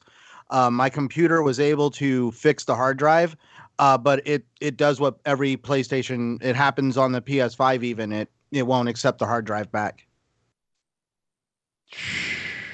So Oof. my PS4 became an internal only console. That is insanity. I don't know. Like, I just think it's really weird that PlayStations technically have a software flaw on both the PS4 and the PS5. If that console crashes in rest mode while hooked up to a hard drive, it could another channel, Review Tech, came out and said that his way of describing it was it gives the hard drive some kind of scarlet letter. And he's like, there's nothing wrong with the hard drive. You can hook it up to anything else. But if you try to hook it up to a PlayStation, it will pretend that it's not there. Jeez. Very weird. Very weird. But yeah, guys, this whole thing about the Bethesda Pete Hines apology, interesting stuff. Some people kind of ran with it. But I mean, either way, people, again, just going to have to get an Xbox and move on. That's just, that was going to be if you want to play stuff like Starfield and other Bethesda titles. But at least they're giving you some options in any case. You know what, guys? We will move on. And it seems like Microsoft has plans to keep the Xbox One consoles supported for a little while longer than what we initially thought. In an Xbox Wire post, Microsoft stated that it plans to bring cloud streaming to older consoles, stating that, and I quote, "For the millions of people who play on Xbox One consoles today, we are looking forward to sharing more about how we will bring many of these next-gen games, such as Microsoft Flight Simulator, to your console through Xbox Cloud Gaming, just like we do with mobile devices, tablets, and browsers." Now, Mag Buddy, we've seen Xbox come out like a few years ago talking about supporting cross-gen for a bit on their consoles. Now we get them supporting the Xbox One with cloud streaming. What do you think of them continuing to support older hardware this way? Well, see, it's interesting you say that because technically they're not really supporting the old hardware in the way that people are thinking. So people are thinking like, oh, they're gonna keep, making games for the old systems or whatever. I'm like, no, because if anyone was listening to me about 10 minutes ago, I was just saying that the Series X blades are going to be put into the Series X are going to be put into the server blades for xCloud and for their cloud gaming. So you're going to be getting next gen graphics, next gen everything, but you're utilizing your old hardware as a vehicle, essentially, you know what I mean, to be able to broadcast those games onto your TV without having to purchase any hardware. If that is not the most brilliant move ever, by utilizing that old tech, which is not, like I said, you're not using the hard drive, you're not using the CPU, you're not using the GPU of the console, you were literally just using it as something to be able to broadcast so that you don't have to buy like an Xbox Fire Stick or something and stick it into your smart TV. You know what I mean? Down the road. Because I know that they talked about that for a little while, right? They were talking about a smart stick that could stick at the side of like the TV and you just plug it into the USB port and off you go. And you'll be able to play xCloud right off your TV. This would actually null and void all that so that you can actually keep the console sitting right there. And you'll be able to play xCloud right there. And you'll be able to play next-gen titles with next-gen graphics, next-gen processing speed, and everything else without actually having one. I mean, does it get any smarter than that? Because you do still have out there, give or take, anywhere between 60 and 70 million Xbox Ones out there in the wild.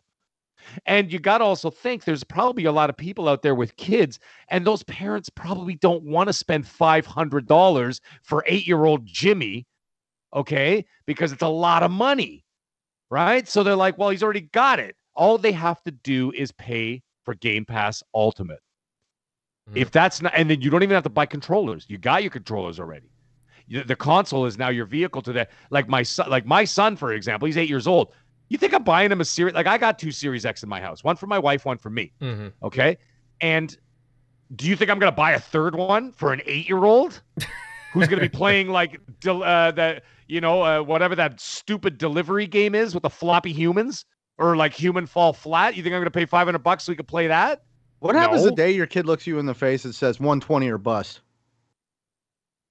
Then he can move out. Like, No, you know what he can do? He can go get a job and he can go buy himself a 3090. That's what he could do. I didn't even care about these things when I played games as a kid. Now we're talking about frame rates and stuff. I know, it's crazy. Well, that's because they hear about it in the news, right? And they're like, oh, that's the cool thing. I'm going to get it. Or I want it, right? They don't even know what the hell they're talking about. Comment on how you were saying about, forking out the money for an extra console. I just wanted to say good luck on finding that extra console to begin with. Well, there's that. That's a thing. But, here's the other thing. My son has an Xbox One S, the all-digital one, right? Mm-hmm. And he literally has Fortnite on there, and he has Game Pass on there, okay? Because we signed him up for Game Pass. And that's it. And I share Game Pass with my wife. So we have Game Pass, or her and I have it, because we game share with each other. So, believe it or not, I know we live in the same house, but we actually have separate gaming budgets. That's how we operate, right? So, we meet. We have, a meeting in August, right? I'm like, all right, honey, this is what's going on. We got Battlefield coming out. We got this coming out. We got Call of Duty coming out. I'll whatever. I'll give you 120. You put in 120. That's 3 games. Done. Everything else is coming on Game Pass, right? So we do it like that, right? So anyway, so we're on Game Pass together, and my son's got his own Game Pass. Well, guess what? We'll just keep his subscription going, and he'll be able to play all those next-gen titles without me having to purchase a new console for him, or a controller, or anything else, and he will be playing with the same speed, the same ferocity, the same graphics, the same HDR, the same everything on his console without me having to spend a dime. You think I'm the only parent out there? No. There are millions of us. So therefore, this is brilliant. But the thing is, with Microsoft, what they got to do, I know their ideas are always great. You know what's not great about Microsoft? Which is getting better. Their marketing. They have to market this to the people who are not in this business, people who are not the hardcore, the people who are on the train going to work and casually looking out the window. They have to have billboards and make it simple. Put simple wording in there. Say things like, you don't need to buy a console, just get Game Pass, everything else works. I don't know, whatever slogan you want to use, make it simple so that any Joe Sixpack can see it, understand immediately, and know exactly what you're talking about.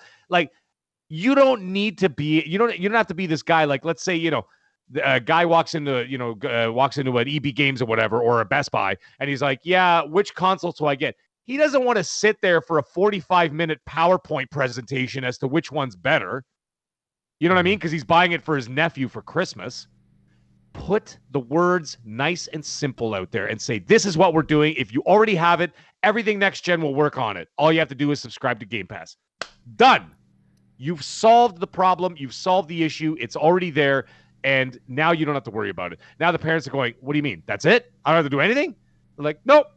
All you have to do is subscribe to Game Pass. Everything next gen will work on there. It'll just, you don't even have to think about it. Let us do the heavy lifting. We're putting it all through the cloud. You don't need to worry about a goddamn thing. Yeah. Every parent would be like, problem solved. Good. Thank you. Goodbye. That's all parents have time for. Like I said, you think they're going to sit around for a PowerPoint presentation as to how they're going to do this? You don't have to tell them that. Just tell them the stuff works. All right? That's it. Just tell them it works and tell them how it's going to work. One sentence. If you could pull that off in one sentence and you mass market it to everybody in the world, then you're going to get those 60 million people who already have those consoles. Okay? They'll be like, oh, well, problem solved, at least for now. And maybe eventually they want that hardware. Okay? They can get that hardware whenever they want. Microsoft is not interested in the hardware. They don't care how many consoles they sell. They don't. They never have. They never will. They're interested in software and engagement. Software and engagement is the metric moving forward. It's the metric that's been moving forward for everybody, from Netflix to Amazon Prime to Disney Plus to Spotify. Yes. If you're listening to music, right? All these things. That's all they care about is engagement. And that's where they make their billions. And that's where Microsoft's going to make their billion. Well, not Microsoft, but Xbox division is going to make their billions is in right? So this is how they have to do it. And like I said, you basically killed 2 birds with 1 stone there. One, you saved people a lot of money and the paywall from having to do that, especially if you already have a console. And number 2, because there's going to be a shortage for a very long time, you've also eliminated that option. So now that there's no worry that it's like, oh, well, I still can't get a Series X or a Series S. Well, you don't have to worry about that anymore because the stuff that you already have will work with everything moving forward. The only thing is they're going to have to implement those Series X blades sooner rather than later and start marketing the hell out of this. My guess, early 2022, this is going to start being implemented. Mm-hmm. Yeah, it's funny, too, because over the past year or so, the TXR panel, we've covered Microsoft making, well, some interesting moves, some interesting partners for their marketing and where they're putting Game Pass on, for example, and the cloud streaming. For example, they've made deals with Samsung and LG to put, whether it be Game Pass or cloud streaming, into like their TVs or appliances. Yep. It's really crazy. Like, they're slowly been building up to this moment where, again, you're talking about engagement numbers. I mean, again, it's going to come to a point where, we talked about like a Fire Stick kind of an option for xCloud. All you need to do is fire on your TV and you got xCloud, you got Game Pass right there. That's right. And you're going to have Series X blades. Mm-hmm. Sorry, go ahead. I don't know if you got have any of you guys cut the cable yet? Oh yeah, long time ago.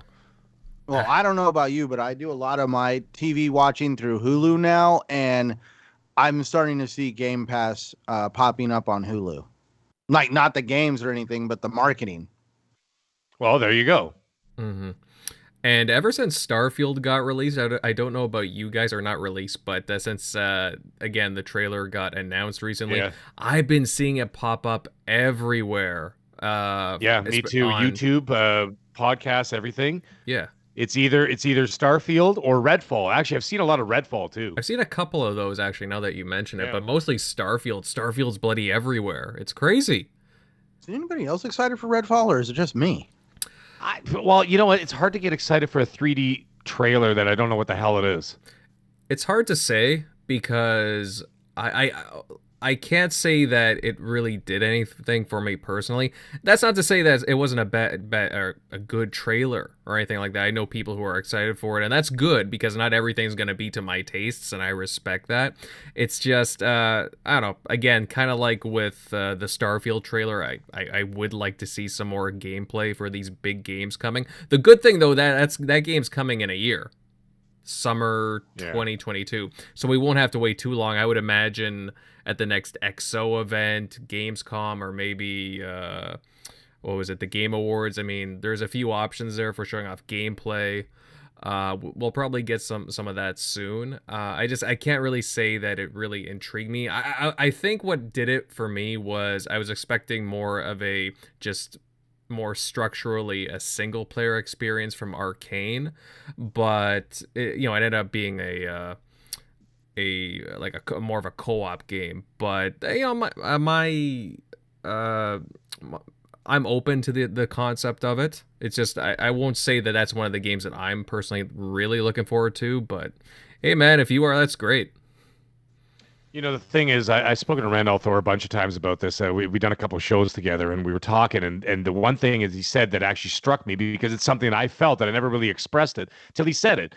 And he said, unless it's tangible and I could see what it is in front of me and what I'm going to be doing in it, I have a hard time getting excited for something. You know what I mean? Like, if I don't see what I'm actually physically going to be doing, like I said, the CG trailers are great. They're wonderful. Mm-hmm. And I'm like, oh, that's cool. But if I don't see what the character's doing, I can't put myself in the shoes of the commercial. You know what I'm saying? So like when you see like a Far Cry 6 commercial and you actually see gameplay, I know what I'm doing. I mean, mind you, I played all the other Far Cry, so you kind of have a basic idea what you're doing anyway. But I mean, at least when you see the characters moving and doing stuff or whatever, you have an idea of what you're going to be doing. And you're like, oh, the character's doing this, that, and the other. I'm going to be doing that.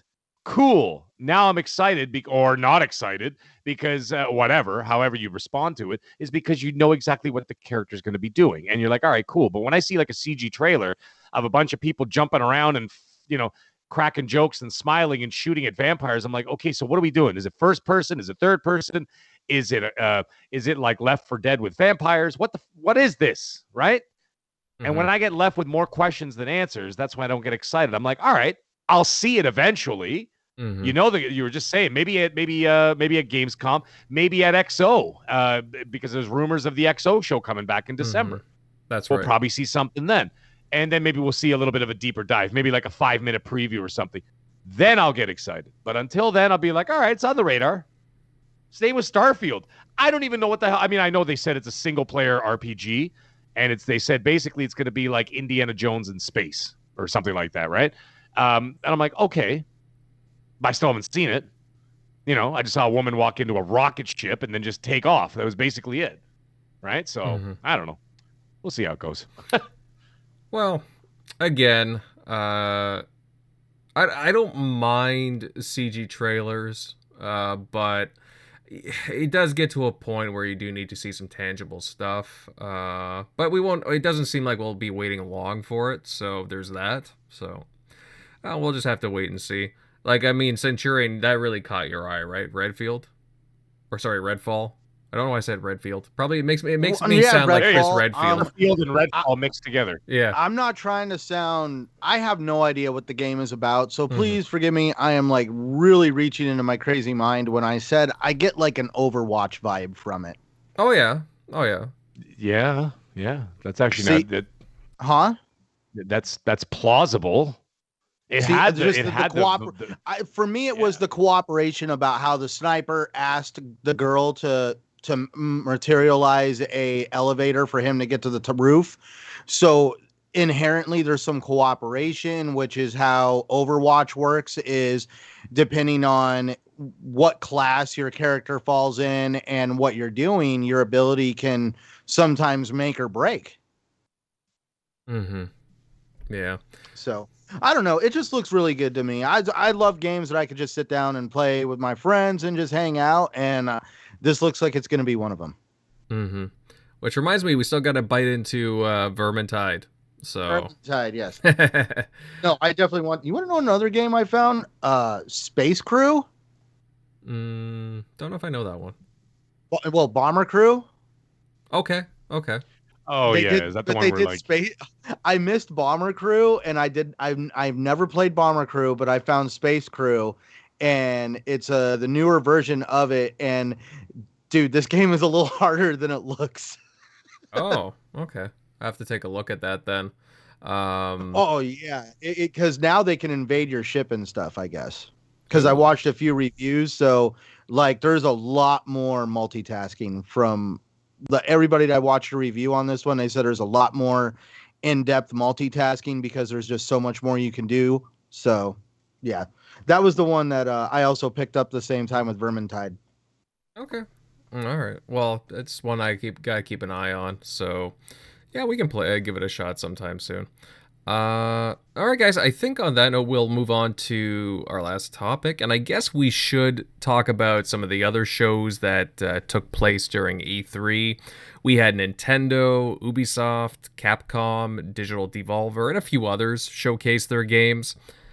Centurion, my very optimistic friend, did any of these publishers, like any of the announcements, like the games, for like whether it be trailers, gameplay trailers, CGI, did anything stand out to you at these different conferences, showcases, whatever? Oh yeah, definitely.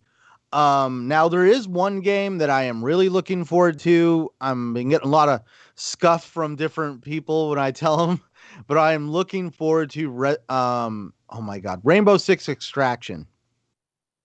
That I played a lot of Rainbow Six a while back. I was like the only thing I played for a while. My wife hates that game because that game can get aggravating real quick and makes you scream out profanities. Oh yeah. But have you ever played Rainbow Six Siege? No, but I think I remember you telling me a few days ago about that. Yeah, because it could get it gets intense quick, and then it can get aggravating, especially if you have people that really want to mess up the matches. And there's just sometimes you get really competitive. And which is kind of why now I'm looking forward to what they're doing on more of a PvE scale. They said they're not going to have you do versus other player. Well, at least not Rainbow Six Siege is based on the premise is it's more like you're in a training situation and you're the best elite soldiers from all around the world and you're training together. This is more of a story-based thing where there has been a satellite that has crashed down in New Mexico. It almost borrows from the Andromeda strain. There was a virus or something that came down with it, and it has affected people, alien life, crazy stuff happening. Now, when Rainbow Six Siege first came out with this was nothing more than an event for Rainbow Six Siege. It was called Rainbow Six Siege Outbreak.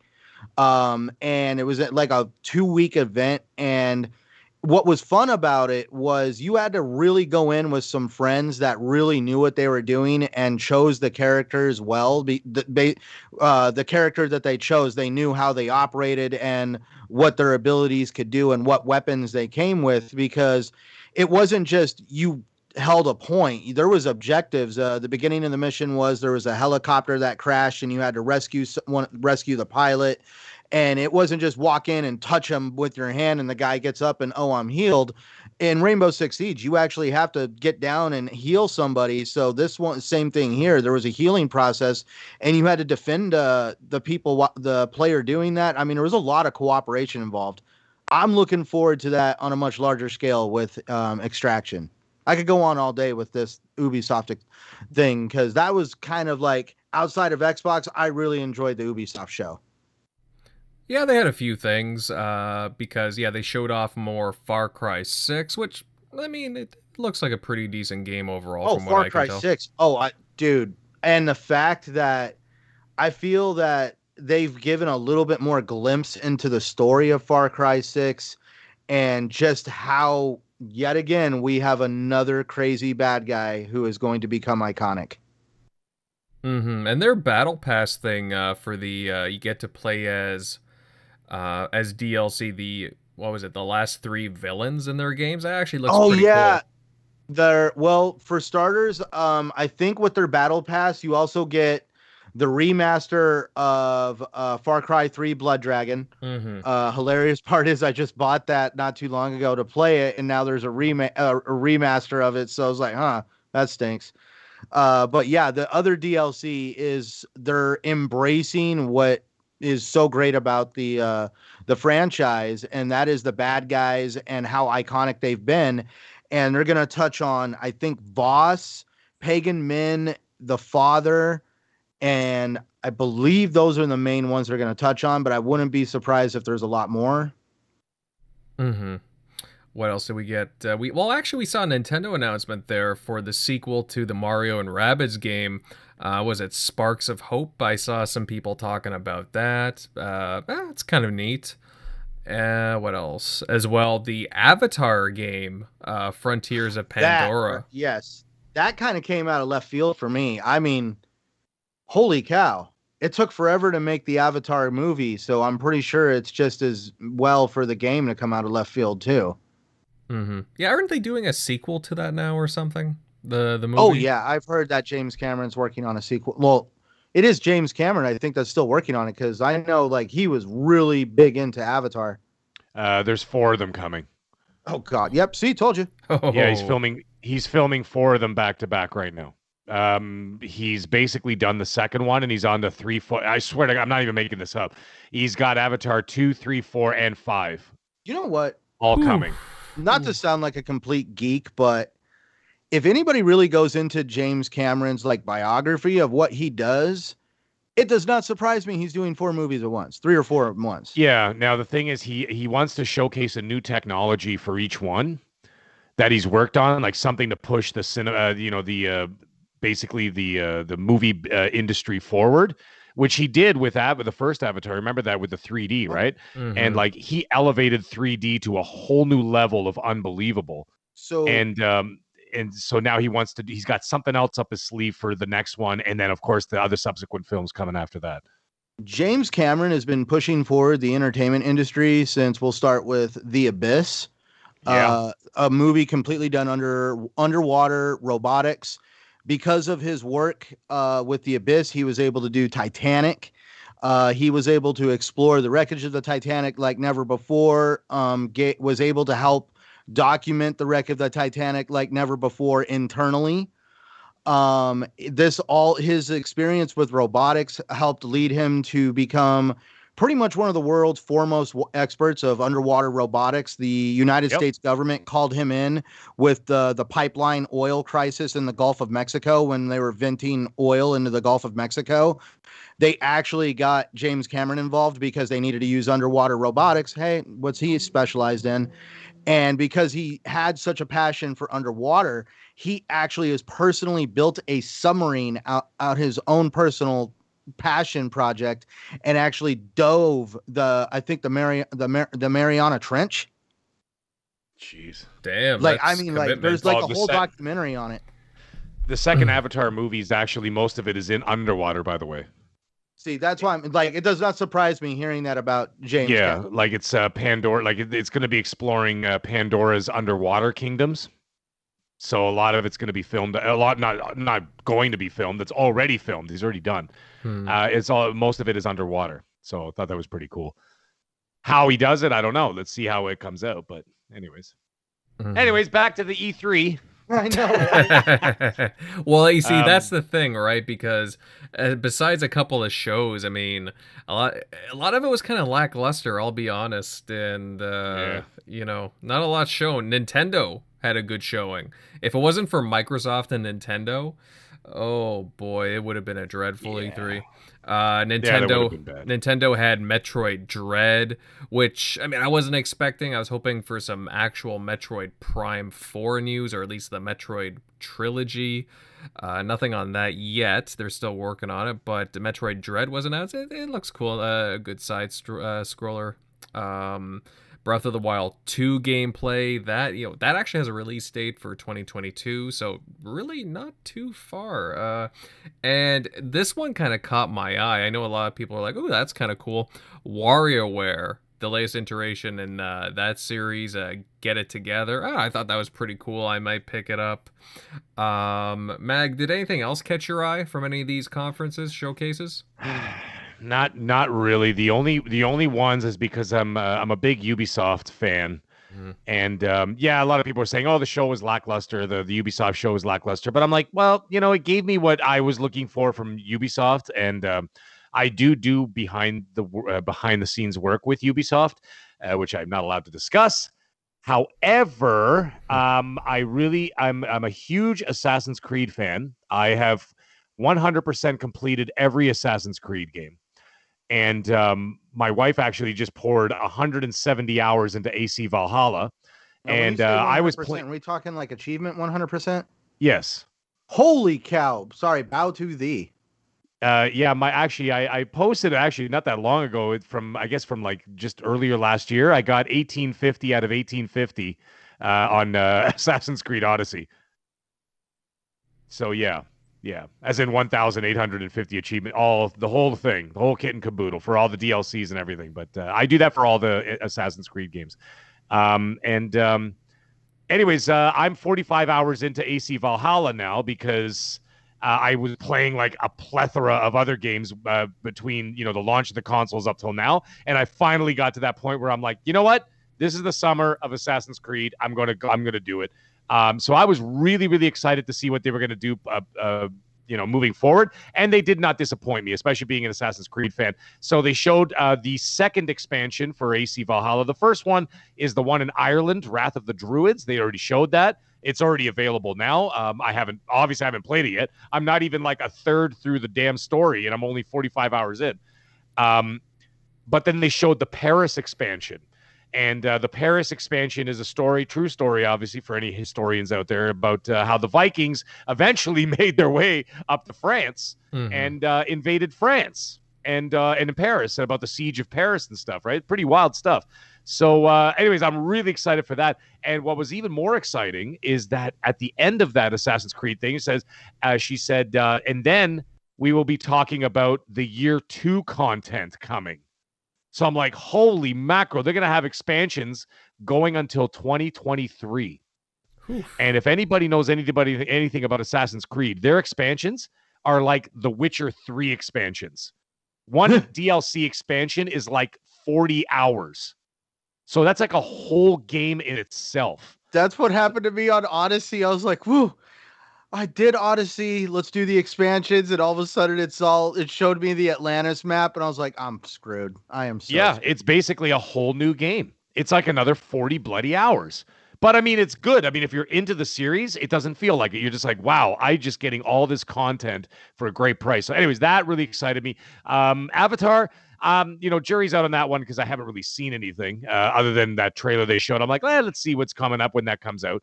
And then, of course, Far Cry 6. That's another series that I've absolutely adored since Far Cry 2. I never played the first one. I started at Far Cry 2. And I adore that series too. So Far Cry 6 looks nothing short of magnificent. And obviously, Giancarlo Esposito as the bad guy. Mm-hmm. My goodness, does it get any better than him? Man, is he ever intense. So I'm really excited for that. Other than that, Nintendo had a good showing. I'm not a huge Nintendo fan anymore. As a player, I've kind of put them to the side. Now it's all Sony and Microsoft for me, for the most part. Not for the most part, basically everything. And that's it. So other than that, nothing else stuck out at me at the show. So like you said, if it wasn't for Nintendo, Microsoft, it would have been a pretty lackluster show overall. Yeah. And now the question becomes, when do we see Sony's next state of play? Right? Oh, I'm actually surprised it wasn't in I'm surprised they haven't announced it for July, because I figured they would want the dust to settle a little bit after E3 and then come out with something so they take all the spotlight. So we'll see. I mean, it's pretty hard because you think about this, like you think about Ratchet & Clank came out on a Friday, right? Big title, big news, right? By Sunday, nobody was talking about Ratchet & Clank anymore. Nobody. I'm kind of surprised that they went with a June release date, to be honest, with that game. So to be that close to E3. Mm-hmm. And now, see, they pulled the same stunt last year. Remember that? They did the same thing with Last of Us 2. Yeah. And the thing is, though, but Last of Us 2, I mean, even though Ratchet & Clank's a big title, Last of Us is an even bigger title. So that was still the talking point for a lot of people for either good or bad reasons, but it was still a talking point. But this year, and I asked some other guys in the community, I'm like, guys, I'm not being an ass. I'm being serious. And this is like 3-4 days after E3. I'm like, have you heard anybody talking about Ratchet & Clank? And they're like, not one goddamn person. Not one. Nobody's talking about it. It was eclipsed. So I think what they're going to do is they're going to let the E3 settle. State of play or whatever the hell they're going to call it is going to come out at some point. And I think at that point, maybe they might announce what's going on with Horizon Forbidden West, because as it stands, and then you've got Deathloop coming, which is still an Xbox game. You've got Ghostwire Tokyo coming, which is an Xbox game. Deathloop has a release date, but Ghostwire Tokyo doesn't, and Horizon Forbidden West doesn't. So there is a realistic possibility if that doesn't release this year, the only game they got coming out between now and next year is Deathloop. Mm-hmm. A game. So they got to say something, man. You know what I mean? Yeah, ironically, a game made now by an Xbox studio. Yeah, so the funny thing, yeah, exactly. And actually, somebody pointed that out to me. They're like, you realize that most Sony exclusives that are coming out this year are made by Xbox game studios? And I'm like, huh. But, it's funny. But anyway, they got to do something. And they got to do it soon because, I'm a PS5 owner, okay? And I'm looking at what's coming up, and I'm like, is there anything coming up? Like Horizon Forbidden West looked amazing, but no release date. So I'm like, okay, what's going on here? Now, I'm thinking also they were probably waiting for E3 to get a lay of the land. You know what I'm saying? To see what's coming out, because you still got Call of Duty in the mix, that hasn't announced a release date. You don't want to release anywhere near Call of Duty. Love it or hate it, it's still one of the most, biggest paid game, one of the biggest selling franchises in history, right? So you don't want to be anywhere near that. So, and then of course, maybe I think that Sony was also waiting for Microsoft to announce a release date for Halo. And funny enough, they did not.